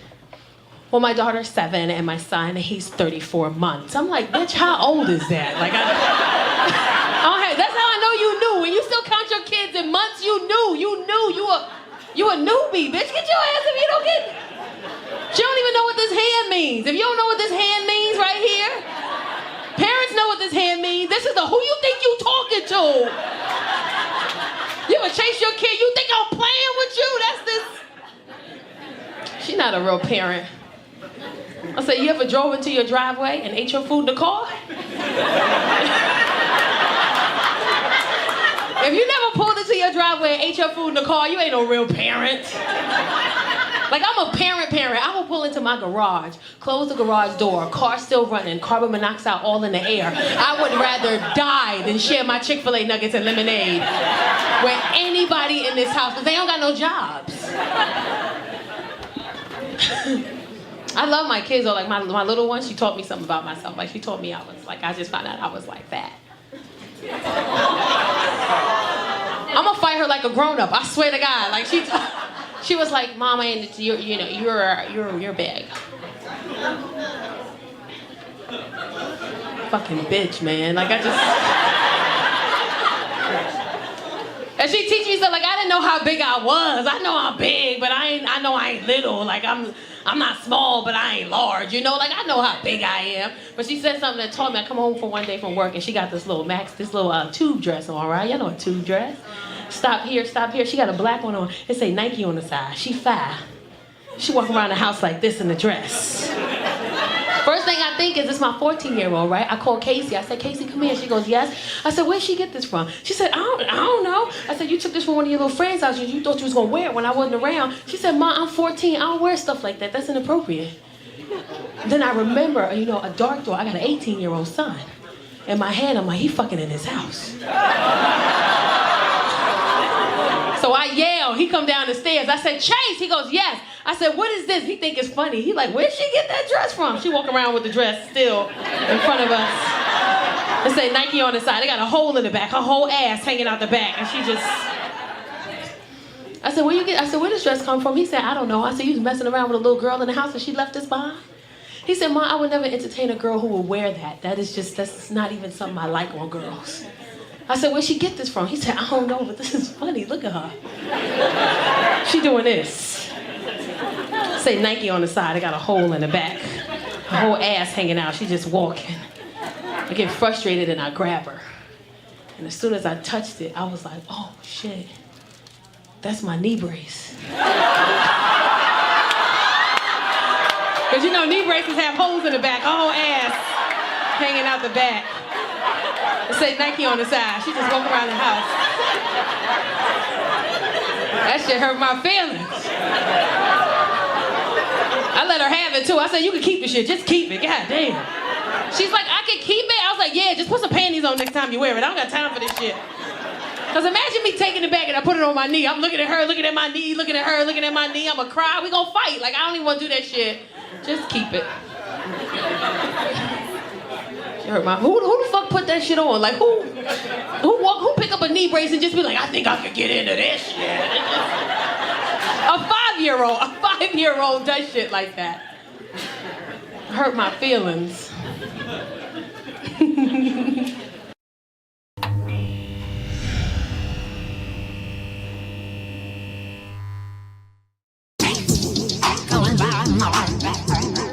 I don't relate to nothing that she just said. Spending racks on a new chain? Bitch, I gotta buy furniture. I ain't got time to be... I want a new couch, bitch. I be looking at some of these celebrities' homes when they be going live and it be empty. I be like, bitch, what the fuck is that going on? You ain't got no pictures on the wall, bitch? You got some focusing to do. Like, I don't relate to nothing she said. Going live on my birthday, bitch, I'm drunk in the corner somewhere. I don't even know where my phone is at on my birthday. I don't relate to nothing that she said. I'll listen to some Luther on my birthday. Maybe get some dick. Not penis, depending on the time. But I'm not spending racks on a... This music is just be trash. The beats be good. The beats have you like, eh. But in the middle of your eh, if you focus on the words, you be like, yes. What? Y'all do that?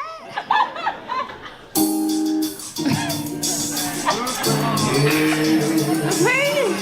Look at all the old bitches. Yeah. That was love. That was love.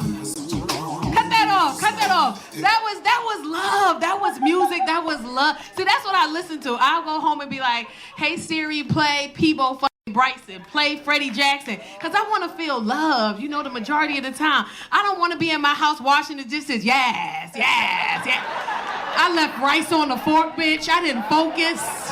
It's still soap on the back of the plate. Like, I didn't do my job because I'm too distracted. I want to feel like I'm in love because all I'm thinking about is my man going to eat with this fork. I can't leave rice in the fork. Okay. All right, who up there grooving? Who up there? Hey, boo! I see you. Hey, cut that off before I go to bed. Cut that off. I swear I'll lay down right on this motherfucking carpet. I swear to God. And throw me a hoodie so I can put it over myself.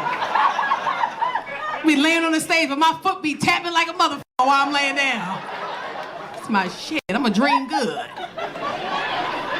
Music just be trash. I be trying to listen to it. I really do be trying to listen to music, but it just don't, it don't hit. It don't be saying nothing. Get racks, get back. Get racks, get back. Suck dick, get back. I'm like, what? Y'all didn't go get a sandwich or nothing? Did you eat, bitch? Like, all right, nigga, this ain't the barbecue. Shit. Somebody in the back swore they was ready to sing. They was like, ooh. Somebody in the back had their hand. They was ready to hit that note. Put your hand down. Put your hand down. There was a couple over here. You gonna be the girl, I'm gonna be the boy. You ready?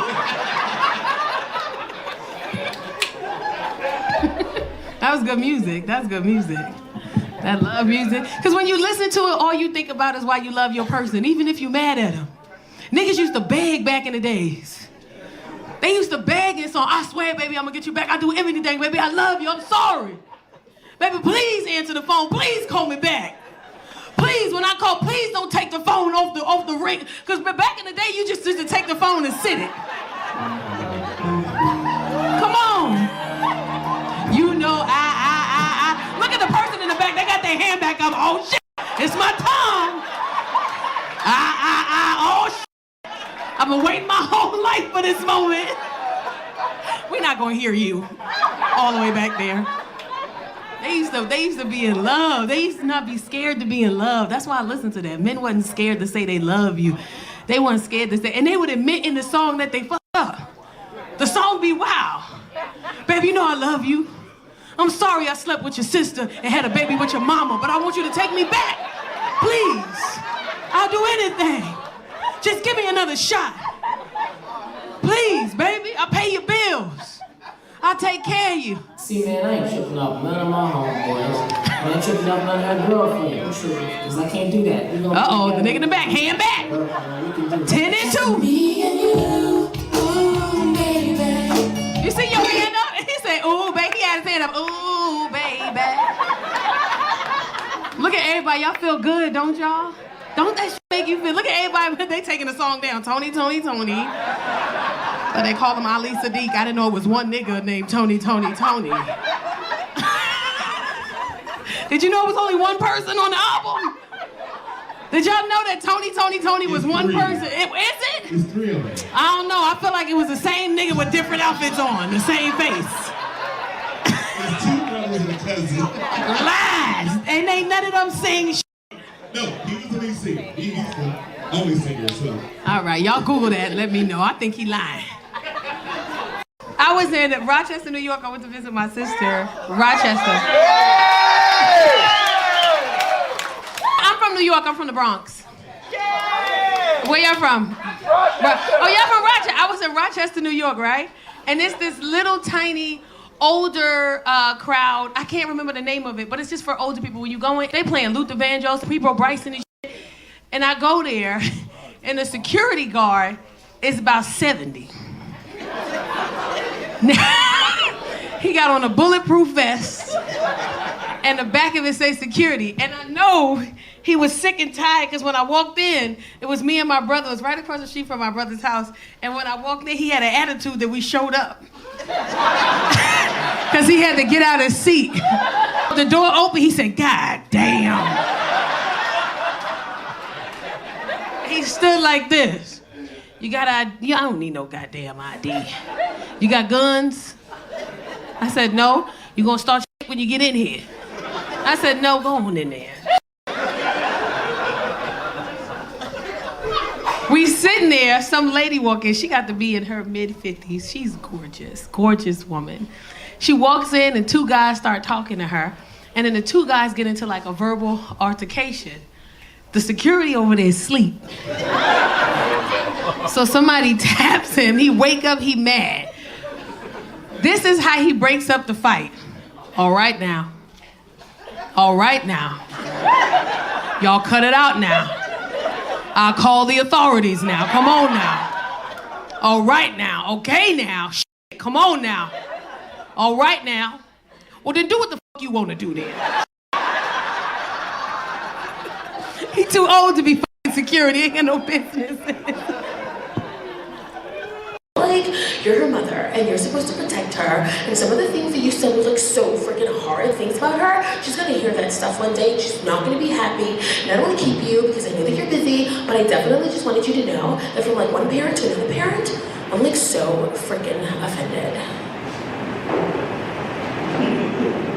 So, bitch, I don't give a shit, I don't know you.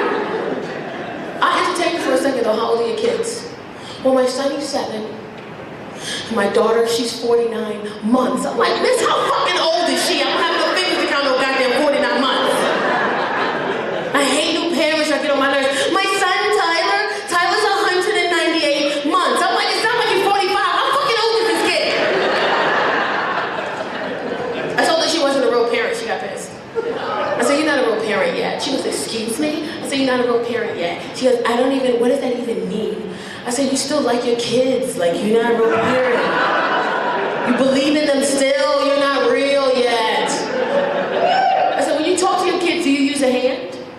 She goes, excuse me? It doesn't matter what ethnicity, what race, your financial background is. When you have teenagers, when you talk to them, you use a fucking hand. I said, do you use a hand? She goes, excuse me? I said, when you talk to your kids, do you do this? Do you do this? Do you do this? Do you do this? Do you do this? I said, when you talk to your kids, do you get closer and closer and louder as you're talking to them? Do you do that? She goes, I didn't even know what that means. I said, because you're not a fucking parent. Because of new parents in here, they're confused. Look at them. This is the hand you have when you stand eye to eye, toe to toe, with a kid in the house and you pay the goddamn bills, asking them, who the fuck are you talking to right now? If you don't do that, you're not a real parent yet. You're not a real parent until you Google jail time. Like, I'm ready to go to jail. Take me in. You know I don't care, that girl. I don't care. You're not a real parent until you pull into your driveway and eat food in the car and don't share with nobody else in the house. That is quality. Your kid will call you and ask you where you at. You lying. I said I'm on my way. You stuffing chicken nuggets and french fries in your mouth. Because there's food in the house, right? There's food in the goddamn house. I'm a parent. I'm real. I will pull into my garage. I will close my garage door. Car still running. Carbon monoxide all in the air. I would rather die than share my Chick-fil-A nuggets and lemonade and Polynesian sauce with anybody in this house. She's 14, she got attitude for anything. Anything I ask her, she got attitude. Anybody here with teenage daughters already know, no matter what question you ask them, all the answers start the exact same. Any question you ask them, the answers start the same.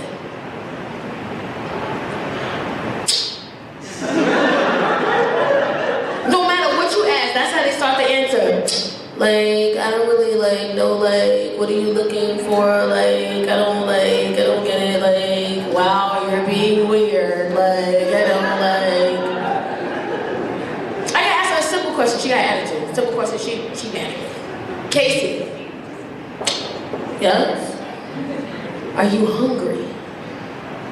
I mean, like, hungry, or like, what kind of hungry? Like, real food? Like, snack? Like, this is a weird question. Like, what kind of hungry? Like, right before dinner? Like, a snack? Like, pizza hungry? I mean, I could eat. I'm like, you can fucking starve, too. I don't give a shit. I had my food in the car, sir. I ate already. A chicken nugget in my pocket right now. Do you hear me? I don't care. And they bold. So you ever had your teenager ask you for something that was insanely expensive, but it was like nothing when they asked you? Like they ask you like it's nothing. Like my daughter, she asked me one day, she was like, I want to get these sneakers. I was like, okay, what kind of sneakers? They're Balenciagas. I'm like, how much are those? Not expensive, like $600. I'm like, says the motherfucker with no job. Are you crazy? I'm not buying those for you. Every time she wants something, she compliments me very quickly. I don't know if your kids do that, but kids, they'll compliment you so quickly, and then they'll dive in for whatever it is they want. She compliments me. It's a swift, quick compliment, and then she, boom, goes in for it. This is Casey. Hey, Mom, you're cute. Anyway, I was wondering, can we go to Victoria's Secret? My daughter's like 5'10", right? She plays basketball. I'm like, what you want from Victoria's Secret? Lotion, lip gloss? What the hell you want from there? She goes, you're so funny. Anyway, I just want to get like some bras and stuff, because when I'm like changing and gym with my friends, they always have like these really cute little bras. They're so cute. They're like lace and stuff. They are so cute. And all my friends have them. They're not even that expensive. They're only like $35, $40. It's not even that bad. So if you just give me like 5 or 6 of those, I'm like, I'm not buying no Victoria's Secret bras. She goes, like, why not? I'm like, cause you don't have Victoria's Secret titties yet. Like,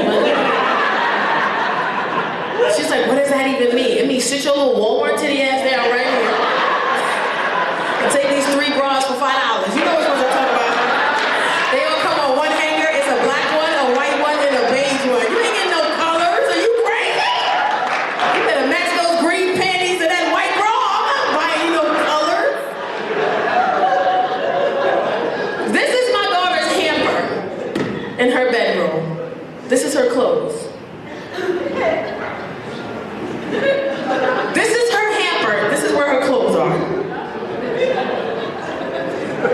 Hamper, clothes. My daughter plays basketball. I pay $100 3 times a week for her coach. That's over $1,200 a month I pay in basketball coach lessons. And you mean to tell me you can't make those fucking clothes into the goddamn basket? I don't care if you gotta dunk it, lay it up, alley-oop, and get it in, goddammit. She want a $40 bra. Is she crazy? But I already know what it is. I know. She think her titties is better than my titties. She do. Y'all laugh. I'm walking around here with a bra on from Marshalls that costs $8.99, and the wire is stabbing me in the heart right now. I'm getting stabbed right now. Ladies know when that wire starts to come out, oh my God. You can feel it coming out and you push it back down and it slides back up and you push it down and it's sliding up. It's like 5 women want to clap but they get stabbed right here by the wire right here. That shit hurts. You would pull a wire out in public and say, fuck it. You'll be at work or wherever you are and you will get stabbed in the heart. I ain't got time for that shit. You pull that wire out, pull it out in public. It's liberating. It's almost as good as taking a bra off yourself. You know, you get off work. I don't even wait till I get home. I pop that shit off in the car. I'll be in the car, just pop, pop, pop. Some of y'all lucky, y'all got 1 clip. I got like 8 clips back here. You know how unsexy that is to have to help somebody take your bra off? They be like, yeah, be sexy. I'm like, get off me, do my goddamn self. I'm trying to get into so many goddamn things back here. I had one guy count. He was like, 1, 2, 3, 4, 5, 6, like 8 back here, 7, 8. It's a liberating feeling when you take your bra off. All that day all work, it's hot, it's sweaty, you take your bra off, your titties just fall, they go like, woo! You've been in here all day. But when you pull that one bra wire out, it's a liberating feeling. It's a beautiful feeling. But when you do that, that one titty, and this one up, when you pull that wire out, this titty go right to sleep.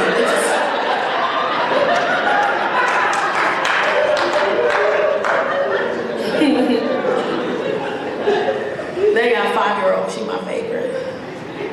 And she 5, I fucked her mom. She a Vegas baby. Yeah, she what happens in Vegas is turning 6 on Wednesday. That's Chrissy right there. I love her though, she just honest, like she honest as shit.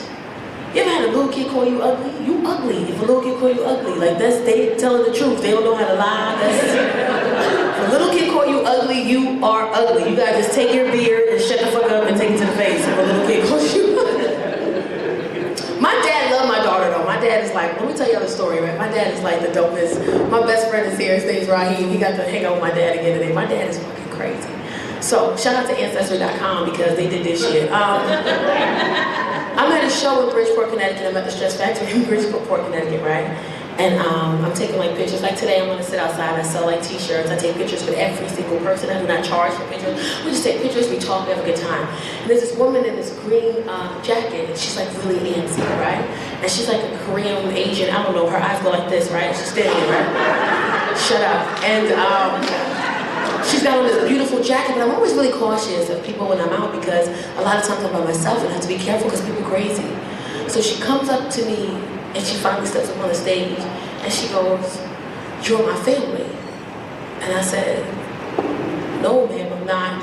I don't know how many drinks you had, but you are Asian, Korean, and your eyes go like this, and I am not."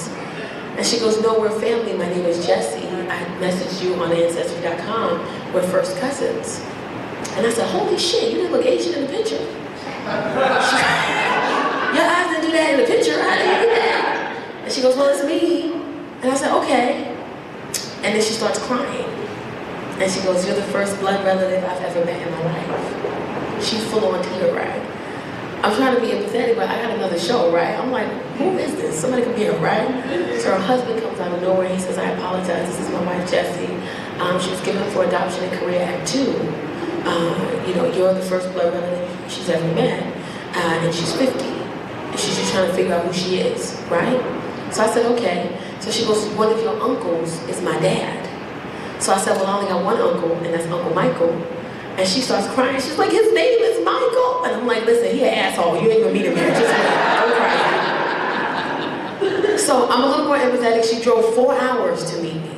She saw where I was gonna be on social media. She drove 4 hours with her family, her 4 adult children and her husband, just to meet me, her first blood, family member, right?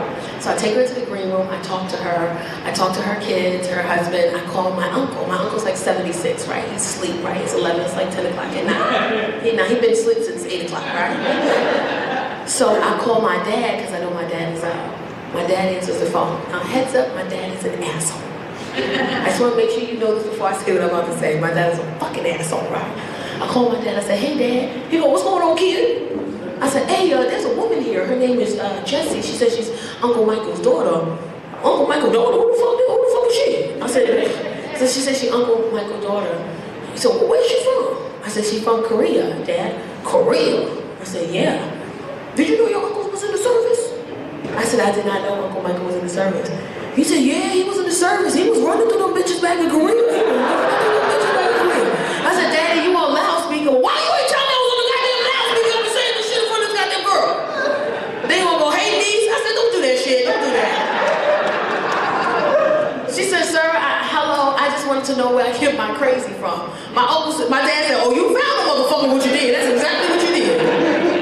They talked for a little bit, found out that my uncle had her, and at 2 years old, my uncle had to come back to the States, and her mom gave her up for adoption because she couldn't take care of her, right? Fine. The very next morning, my uncle calls me. He said, "Hey, kid." I said, "Hey, Uncle Michael." He said, "Who the fuck looking for me?" I said, "There's a woman, her name is Jessie. Per Ancestry.com, per DNA, per, chromosomes or whatever it is, you are her dad." And he's like, "Oh my goddamn, I'm a father. Oh shit, where's she from?" I said, "She's from Korea." "Korea?" I said, "Yeah." "Did you know I was in the service back in the day?" I said, "Daddy did tell me that you were in the service back in the day." "Did he tell you I was running through them bitches back in the day in Korea?" Did he tell you that shit right there? I said, "He did. He told me that." "How old is she?" I said, "She's 50. "Shit, that makes sense. That makes sense." "She cute?" I said, "She's beautiful." "Well, that's it. That's my kid then. She was my I said, "Uncle Michael, I'm gonna give her your number." "Don't you be giving that motherfucker my number all the way. I'm trying to give her my number." I said, "I have to give her your number." I'm 76 years old. I don't want to beat no motherfucker. I don't know nobody. I said, "Uncle Michael, this is life changing for her. You're her dad. She wants to meet you. She's 50. This is life changing for her." "Shit, she don't want to go. She want to go to child support. I ain't gonna go do money." I said, she's 50, motherfucker. Like she don't want nothing from you." So she said, "Well, then give her my goddamn number." "Shit, go and give it to her then." So I met her on Friday. She talked to her dad for the first time in her life on Saturday. Then on Sunday, they met up in Manhattan and hung out for 8 hours. He texted me the whole time. He was like, "This motherfucker keep crying. Every time I say this motherfucker keep crying and shit." Cool story, right? Sweet story. She's coming to LA in 2 weeks. I'm gonna hang out with her in LA in 2 weeks. Beautiful story, right? But my dad don't like that shit. My dad don't like it. My dad calls me Monday morning. "Hey, kid." I say, "Hey, Dad. So let me ask you a goddamn question with this shit, okay? So you spit in the cup and you give it to the internet." I said, "It's sad that you said it that way, but yes, that's exactly what the fuck I did." I said, "So you give it to the internet and then they give you a little you put it up on the goddamn social media or whatever the goddamn thing is, and the people will just find you. I said, essentially, yes. Yeah. People just, they can find you on the goddamn internet. I said, on the internet. So people would just text it in and just see if they related to you. I said, well, they have to be a part of it, they have to do the test too, and if their chromosomes match mine. Is it chromosomes? I think it's chromosomes, DNA or something. Then it'll tell us exactly how we're related based on how many we have, that's connected, mother, father, son, daughter, uncle, whatever. He's like, on the goddamn internet. I said, yes, Dad. So if the people can find you, then they can find me, huh? I said, essentially, yes, Dad. Why don't you go on ahead and just deactivate the shit for me? I said, what? He said, take that shit down. I said, I'm not taking that down. Take the motherfucker down. I said, I'm not taking it down. He said, you don't know who's looking for me. I said, ain't nobody fucking looking for you. He said, you don't know my goddamn life. These motherfuckers is lost. I said, Daddy, ain't nobody looking for you. Ain't nobody fucking looking for you. Calm down. Take the motherfucker down. I said, I'm not taking it down. He said, you're gonna ruin this whole goddamn family. You keep that goddamn shit up there like that. I said, Daddy, ain't nobody looking for you. He said, you don't know my goddamn life. So I'm gonna tell you something. Don't tell your mom. Mind you, my mother been divorced for 20 years, right? He hates my mother, but he loves my mother. But if you mention my mother in front of him, he calls her a bitch. He be like, that bitch, I can't stand that bitch. Let me tell you why, because my mother married the guy that she told my father not to worry about. So my dad has never, they got 8 kids together, he has never let it go. If you mention my mother, today we was in the restaurant, I said something about my mother, and I was like, Daddy, I'm on my way to your house. He said, all right. I said, yeah, I just came from seeing mommy, so we're on my way now. He said, y'all on your way? I said, yeah, we on our way. Don't you bring that bitch to my house. I said, I didn't say mommy, I said me, motherfucker, what's wrong with you? So he said that back in the day when he came to the States, he went to Hunter College in New York. He said, I was at Hunter College. Hunter College, they had the dorms. They had a dorm full of men, just men everywhere. And then across the campus, they had 3 floors full of women, just fucking fine-ass goddamn women all over the place. Baby, I was running through them bitches back in Hunter College like a motherfucker. I said, Daddy, what does that have to do with anything? Somebody could be looking for me, and I don't got no goddamn child support money for no goddamn money. I said, don't nobody want no fucking child support money for you, Daddy. Ain't nobody come to take the shit down. I didn't take it down. He hung up on me. Then an hour later, he texted me and it said, ... deactivate the shit. And I was like, my dad hates my mom. He really does. But I love him. Like, my dad was an alcoholic when I was growing up, but he was like the fun alcoholic. I know that sounds weird, but he was. Because you could win as long as you had a beer. Like, I was like 10 years old with beers in my book bag, just so I knew. And I could because he always found a reason to celebrate. My mother would be like, Tacarra was fighting in school. Did the motherfucker win? Well, give me a goddamn beer. It's a celebration over here. She got a D in math, but then the motherfucker failed. All right, then give me a goddamn beer. That's a goddamn celebration over here. That was my dad. My dad was supposed to beat me one day, right? Because I did something really bad. And my dad was supposed to beat me, but he was drunk, right? So he was like, I'm gonna whoop your motherfucking ass. I was like, please don't beat me then. He was like, I'm gonna bust your ass. I was like, but there's beer in the kitchen. Oh, there's beer in the kitchen? I said, yeah, I can go get you one. So who give me on that beer then? So I gave him the beer. He looked at the beer, he opened it, he sipped it. He was like, shit, your mom gonna be mad, huh? I said, I don't know. He said, well, run in your room and fake cry. So I'm running around, make it better. It's the best. I got to stay up late. My dad would finish his beer and forgot he finished his beer, and I would put another one there. Because I was sneaking and watching TV. I wasn't supposed to. So I'm like behind the couch watching TV. As soon as he put the beer down and it was empty, I would fucking put it to the side and I'll put another one there. And he'd be like, yeah, what's your shit?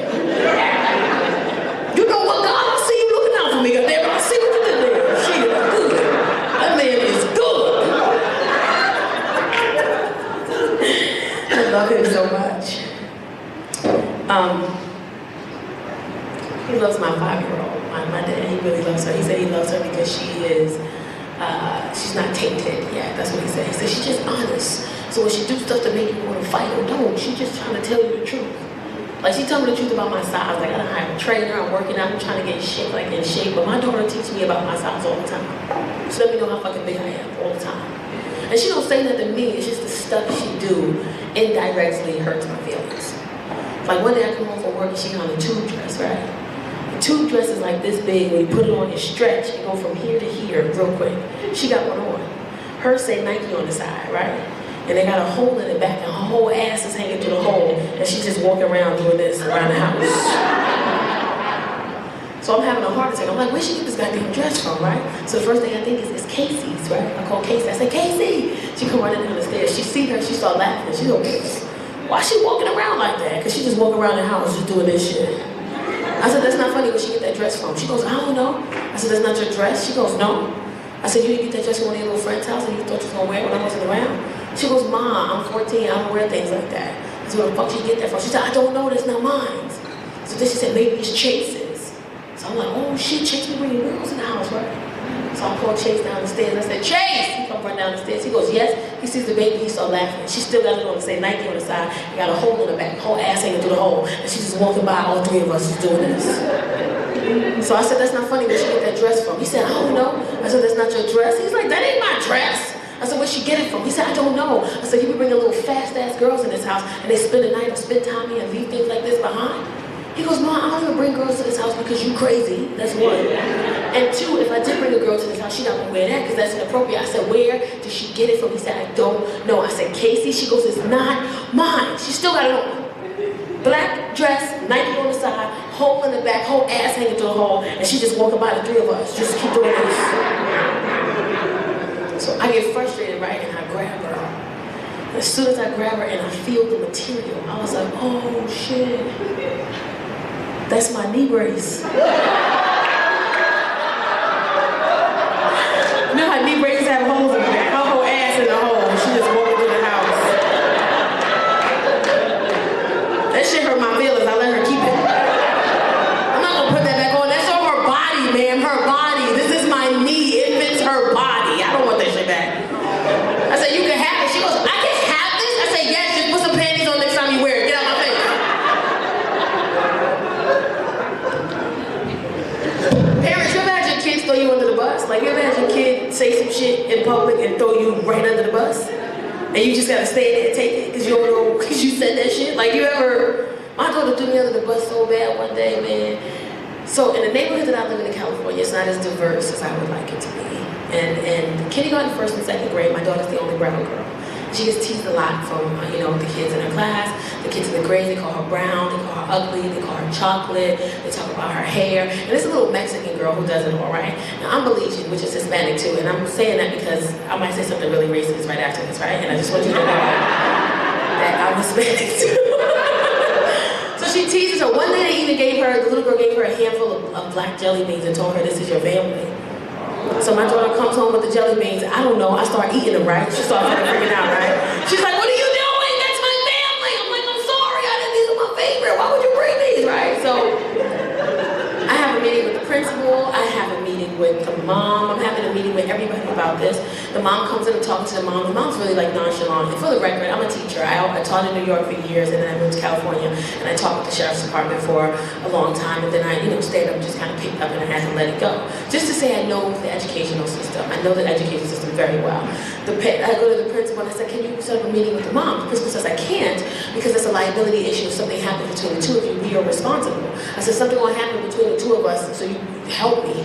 I'm gonna find a bitch by myself, So she finds the mom, we finally have a meeting. The mom, she's like this little Mexican woman, right? Say invite everybody in the house, right? Everybody in the house come to this meeting. It's like a one-bedroom apartment. It's like 40 fucking people here, right? Everybody here, right? Nobody speaks English but the mom. So I'm telling the mom, I'm like, this is racist, what she's saying, and she's getting it from somewhere. They're 4 years old, and she's learning, and I just want to be mindful what we do with, around them, when we say around them, because it's really hurtful for my daughter. And the mother's like, Beto, I don't know, they kids.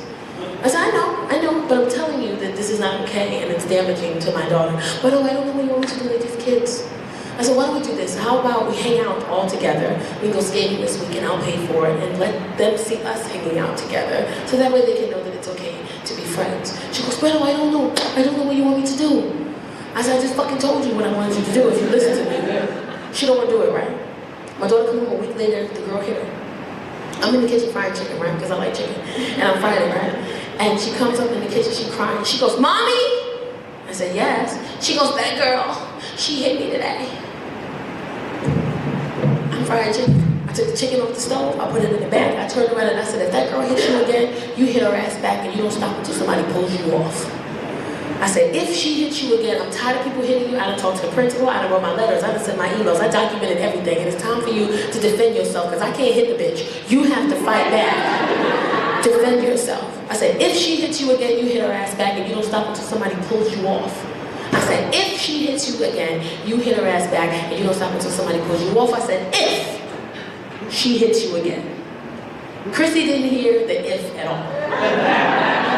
And I should have known from the first time I said it. I said, if that girl hits you again, you hit her ass back and you don't stop until somebody pulls you off. She goes, I could hit her. I should have known right there. I didn't. I'm not paying attention, right? She come down from school the next morning, she a whole different kid.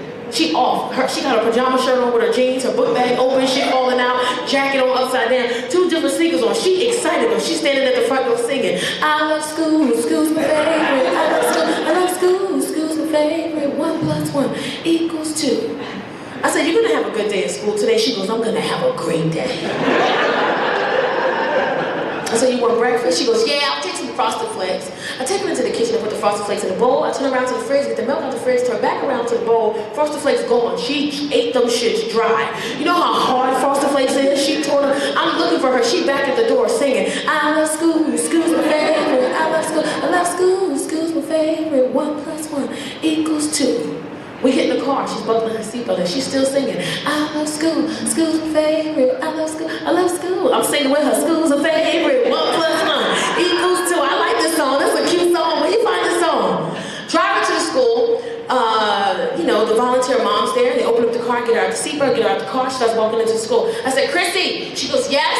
I said, have a great day at school today. She looks at me, she goes, I am.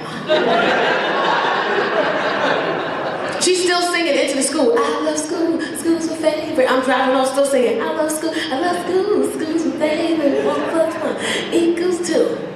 I get 1 block. I get the phone call, the principal. Ms. Williams, we need you to come back. Chris has been in an incident. In my head, somebody hit my baby, I'm going to fuck the jail. I already Googled the time, I don't give a shit. I'm on my way. I get out the car, I walk to the playground. There's a little girl, little Hispanic girl, little Mexican girl. She's on the ground crying, unconsolably. The teachers, parents, students, assistant principal, they're around her trying to console her. She's having a whole fit. I don't know fuck about her. Where's my kid? My kid is to the left on the wall by herself. I love school, school's my favorite. I love school, school's my favorite. 1 + 1 = 2. I walk over to my daughter, the whole crowd shifts and they're following me now. I'm walking her, I'm like, Chrissy, what you doing? Oh, what are you now? What?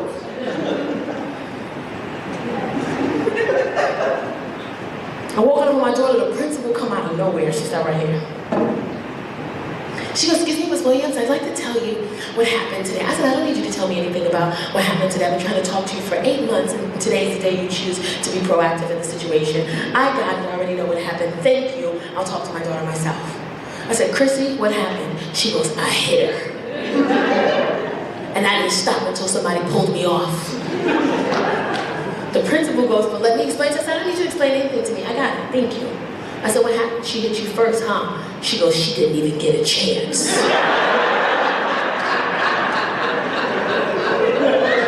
Okay, I said, she said something mean to you, right? She goes, not out of those lips. All right, give me 1 second. She threw something at you today, right? She goes, Mommy, she didn't even see me coming. Okay, now I'm confused. I'm lost. I asked her, I said, Chrissy, then why did you hit her if she didn't hit you? She looked me in my face in front of everybody, the students, the parents, the teachers, assistant principal. She looked in my face in front of everybody. She goes, because you told me to. I said, no, I didn't. She goes, yes, you did. I said, no, I didn't. I didn't tell her to do that shit. I didn't tell you to hit nobody. No, I didn't. I didn't tell her. She goes, yes, you did. I said, no, I didn't. No, I did not tell her to hit anybody. I did not tell her that. I did not tell you that. She goes, yes, you did. And then I called her a fibber. I said, you are lying right now. You are being a fibber right now. And she went the fuck off. She went off. I said, you are being a fibber. She goes, no, I'm not. I'm not even lying. I'm not lying. I'm telling the truth. I came up yesterday from got so mad, you was frying chickens in the kitchen. You was frying chicken, you took the chicken off the hot stove and you put it in the back. You turned around and you looked at me and you said, I'm sick and tired of these Mexican motherfuckers fucking with my baby.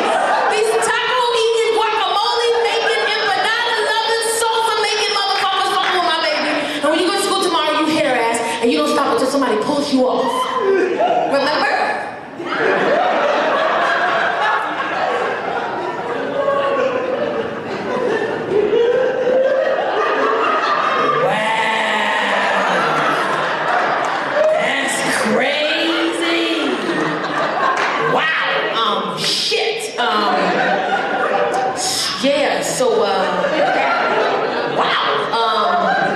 You don't remember nothing else I ever tell you. So yesterday, she came home. She was crying because they was teasing her. Yeah, because it was, shit. I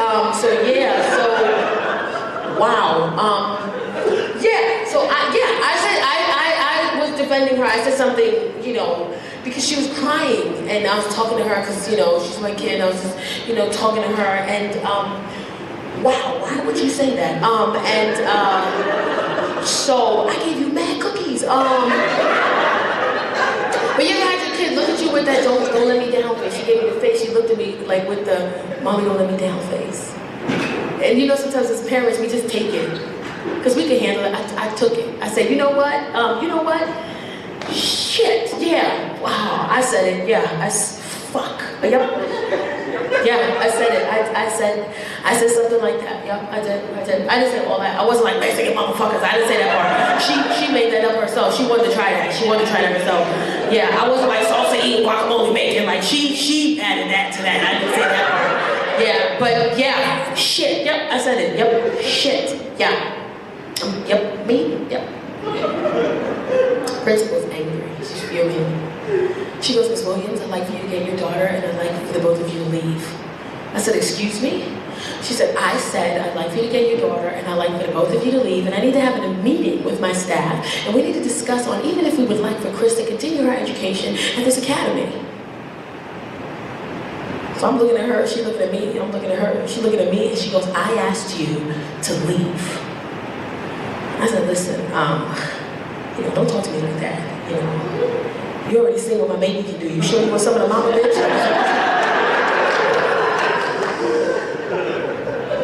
She don't go to no more, they kicked us out. I didn't even know they had security. The security guard came out of nowhere. This big old black dude came out of nowhere. He's like, Miss, you gotta leave. I was like, first of all, I ain't going, hey! Look at you, I'm not leaving, I'm not leaving, I'm not leaving, I'm not leaving. Not leaving. I went on a date with a 23-year-old. It was weird. I was like, went to New Orleans with my friends. I was like drunk. But not like regular drunk, like drunk, like relationship drunk. I think people in relationships get drunk different from everybody else. Because it's like no matter what happens, he gonna make sure you get home safe. No matter how drunk you get, he gonna make sure you get home safe. He gonna curse you the fuck out when you wake up in the morning. I miss y'all. Hearing Chuck. Some of y'all like, bitch, we don't even know you. But for the ones who do know me, I miss y'all. I be on the road, I be touring, I be filming, I be doing stuff. I'm grateful, I'm humble, I'm happy. I still ain't got no man. The shit just sad, bitch. I don't even think I'm missing nothing, honestly. I just learned in therapy that I want to take everything. I want love, I want affection, I want gifts, I want to be spoiled, but I don't have it in me right now to give back. Like somebody be like, I miss you. I'll be like, oh. I don't know what he want me to do with that. You know what I'm saying? Like, what am I supposed to do? Been out here dating, I got me there's a lot of older gentlemen in here. What y'all doing in here? There's a lot of Clydes in here. Hey, sir. I like me a good old cat daddy. Where they at? Come here. I'll talk to you for a second. The crazy thing is that older gentlemen, y'all be on social media. Like my sister, I'm gonna punch my sister in the mouth. She put my father on social media. My father is in his late 70s. She gonna get that man a goddamn Facebook. He don't know what to do on Facebook. I'm touring, I do some backstage, videos. I post a reel. The music to the reel is Beyonce, and she says, "You can be my daddy if you want to." Naturally, men comment back and say, "Shit, I'll be your daddy." My dad in the comments arguing with everybody because he not paying attention to the music. All he see is a bunch of niggas saying, "I want to be your daddy." My little sister called me. She said, "Hey, call dad and check on dad." He in the comments, somebody said, "I'll be your daddy." She got a motherfucking father. She don't need no goddamn father from you. What's wrong with y'all motherfuckers in here talking about some everybody want to be a father? I'm her father. So I called him. I said, "Hey, dad, you can't do that." He said, "Do what?" I said, "You can't be arguing with people in the comments because nobody knows you're my dad. You just look like a crazy ass sugar daddy gone bad." "Well, shit, that's right, huh?" I said, "That's right, Dad. Nobody knows you my dad." "Shit, okay." I said, "You can't do that." "All right." I'm like, "Okay." 30 minutes later, I'm getting notifications. My dad is still arguing with dudes in the comments. The only difference now is he changed his screen name to Tacarra Williams' biological father. And his profile picture is my baby picture. I had to block his ass. I had to get it. And he's so old that when I blocked him, he didn't even know he was blocked. He just thought his phone was broke. "I'm trying to find you on the Facebook. I can't get to you. God, I'm looking everywhere. I think the app is broken." I said, "Dad, that's crazy. That app been acting up lately." I want to have sex. I haven't had it in a while. It's been quite some time. I be trying to be a hoe, but it's hard because I got feelings, They be like, "Real ass bitch, give a fuck about a nigga." Me, bitch, I care. I like him. I don't want a hot girl summer, bitch. I like him. I try to be a hoe, it don't work. It don't. Because I always get guys who interested. Like in my head, I'm gonna be like, "You know what? I'm gonna fuck him. I'm gonna have a one-night stand. I'm gonna have sex with him tonight, and I'm gonna go home." And then when I start talking to him, he be like, "Yeah, I just got divorced. Been divorced for about 2 years." I go, "Oh, okay." "Yeah, I just, I'm working. I just bought another house. I let my ex-wife have the house. She's got the kids." "Oh, how old are your kids?" They're in their upper teens, like, 17, 18. I'm like, "Oh, you want more kids?" "No, I don't want any more kids. I'm done." I'm like, "Oh."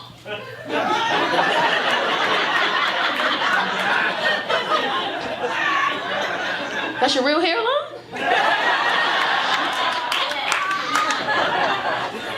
"So what do you want to hang out tonight?" And, I was like, "I wanted to. I was gonna fuck the shit out of you, but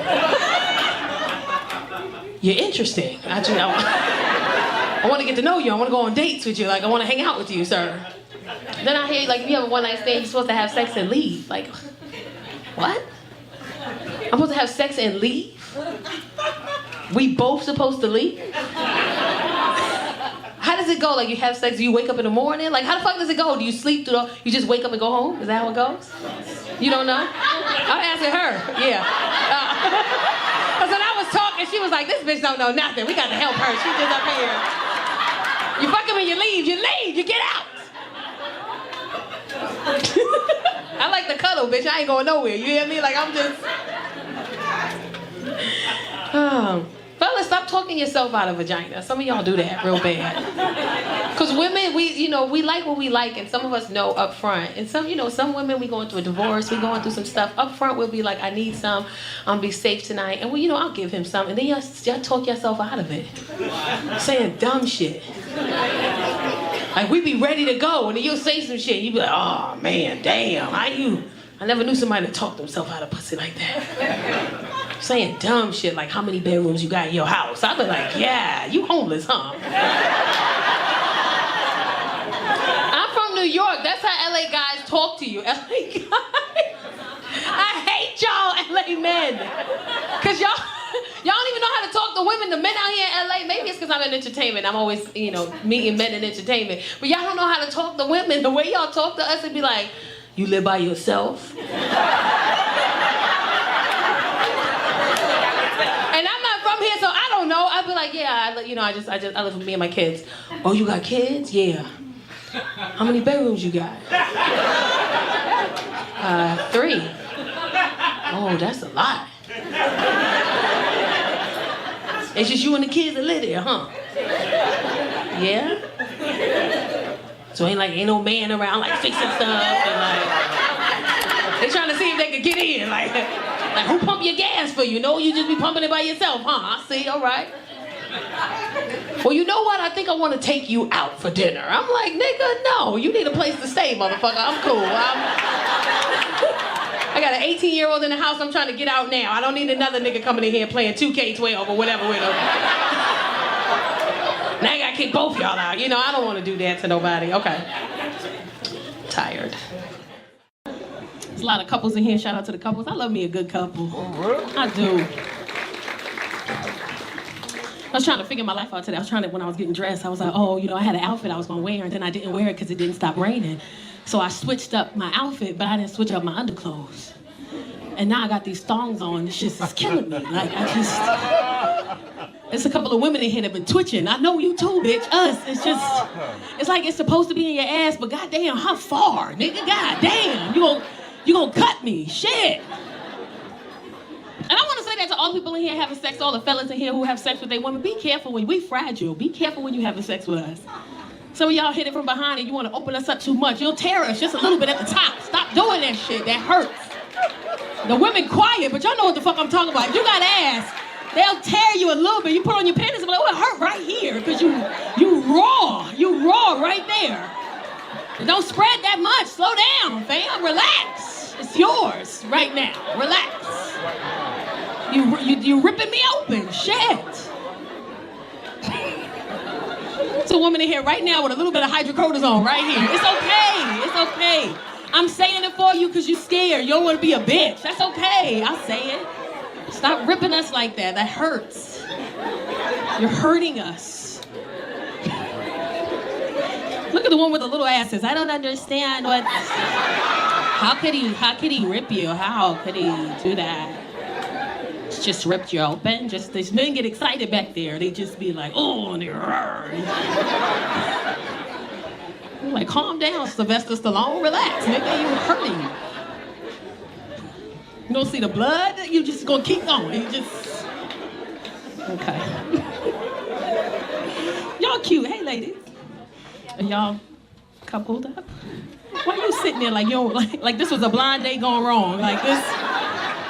She was like, bring your friend. He was like, yeah, God, she bring her friend. She fire, son. Dudes always hype the other female up to be, and then the girl be like, what he look like? I mean, he not my dude, but you feel me? Like, he cool. And then she see him and she'll nudge him and be like, bitch, why the fuck did you? No, bitch, you sit there. You sit there. Now y'all just looking odd. It's like, so y'all together. Y'all not together either. Do y'all know each other? Oh. Are y'all together? And they're like, I don't know. It's LA. It's LA. LGBTQ ABCDEFG. Like, I don't know. Well, if y'all don't know each other, y'all should split this up some way. This shit, look, you leaning all on the nigga. You might as well buy her a drink. Shit, you got your arm tucked in. She uncomfortable. You want me cramp the fuck up when you leave. You keep sitting like this. You act like you in the middle seat on the plane right now. You got to get your shit in. You got to move these motherfuckers out the way. You being in the middle seat on the plane, you just put your hands on both armrests. I wish a motherfucker would.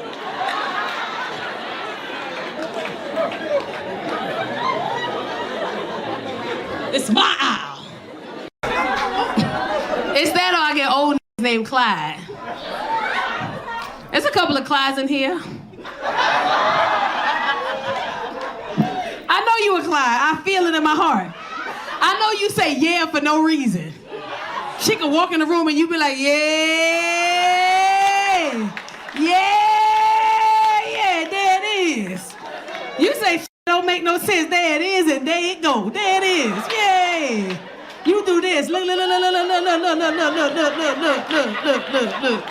Yeah, there it is. Yeah. All right now. Okay. All right then. Yeah. He be complimenting you, take 15 minutes, y'all late to dinner and shit. He just standing there, yeah. He say obvious shit, so you coming outside, huh? So you just put your purse on, all right. Got your little lipstick ready, yeah, there it is, and there you go, okay? Yeah, there it is. I was talking to an older dude. I stopped talking to him because he followed me on Facebook. He followed me on Facebook, and I don't know who in here followed me on Facebook. I have tens of thousands of pictures on Facebook. This man liked every picture I had on Facebook. Not only did he like every picture I had on Facebook, he commented on every picture I had on Facebook. Not only did he comment on the picture, he said the same shit on every picture. There she go. Look at her. My baby girl. My little sister called me. She said, hey, one of daddy's friends is on all your pictures being inappropriate. You might want to call dad and tell dad. I said, first of all, that's my man. Don't do that. Don't treat my baby like that. That's my boo thing. She 18. She's so extra. These kids nowadays are so extra. They so soft. Like, I grew up in New York in the South Bronx in the project. So before I was 10, I witnessed some shit before I was 10. Murders, rapes, like just bullshit before I was 10. Overdoses, dead bodies. Before I was 10, it was traumatic. So I told myself, when I have kids, I'm gonna put myself in a position to where my kids don't have to experience the shit that I experienced growing up. And I sit here today with 2 grown-ass kids, and I'm like, damn, maybe they should have saw some of that shit. You know what I'm saying? Like, God, look at that crackhead. Look how fast they walk. Look. Look at this dead body. That's gonna be you if you don't wash the dishes when I ask you to. You want that to be you? Wash the dishes. Bitch. My daughter, she 18, she's so extra. These kids nowadays, she talk with her whole body. Ma'am, she talk with her whole body. It doesn't even matter what ethnicity or race you are. All the kids are doing it.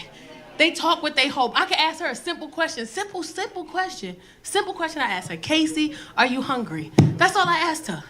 I said, hey, I got a show tonight. I'm not cooking. I'm gonna get some takeout. Are you hungry? Simple. All I asked that raggedy bitch was one question. I said, are you hungry? This is her response.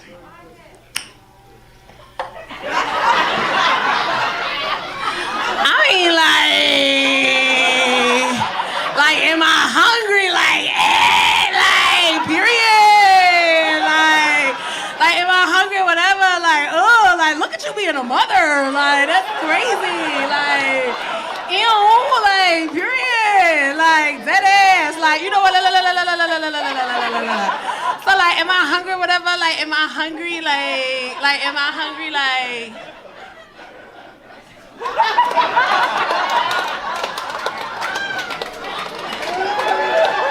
Like, what is you looking at? Like, so anyway, like,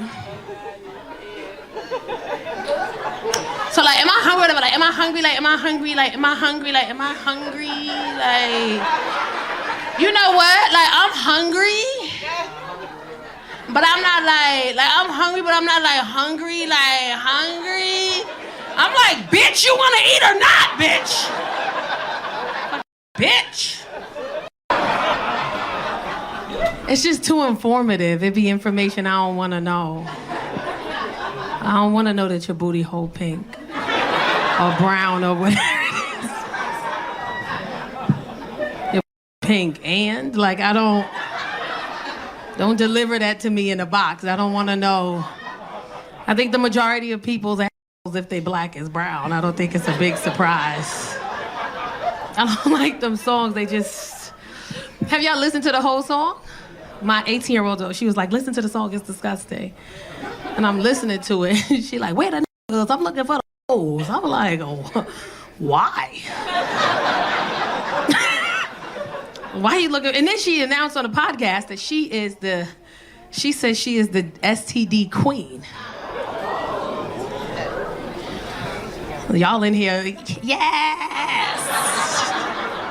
I don't want to do this to nobody music who the STD queen publicly. Now I understand why she was so excited that her private parts were regular colors. Now it makes understand why she was like, my pussy pink and my booty hole brown. Yay, congratulations, go you. Because when you the STD queen, that should be green most of the time. You feel what I'm saying? Like, she got it back to the normal color. I know y'all in here eating, my bad. I'm sorry. I just don't like that kind of music. I like music that make you think about love. I like old school 80s and 90s. Like, give me some. I remember when he was a note. Remember that was a note? Like, they used to be singing. They used to hit the he. Any song, they put an H in it. I love you. You be like, what? But I love you too. I like it. I don't want no music that make me want to fight.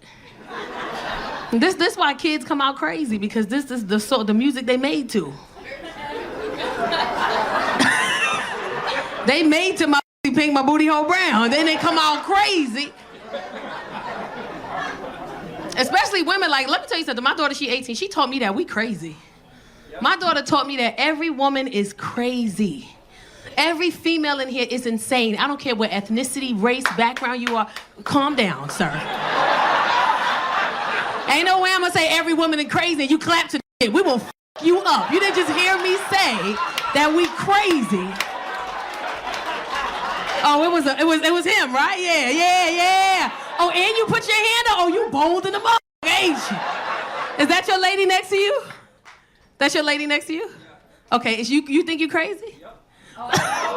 You know why he's speaking out loud? Because he got witnesses. He's like, let me say it in here where I'm protected. I'm protected at the Laugh Factory on chocolate Sundays. What would make a man who doesn't know a woman at all say, I'm going to send her my dick? Because women, we don't send vagina pictures. I can't think of one woman in here right now who said, I sent pussy pics before. Because first of all, pussies is ugly. We don't even want to see it. So we don't even want to send it. Why do y'all do that?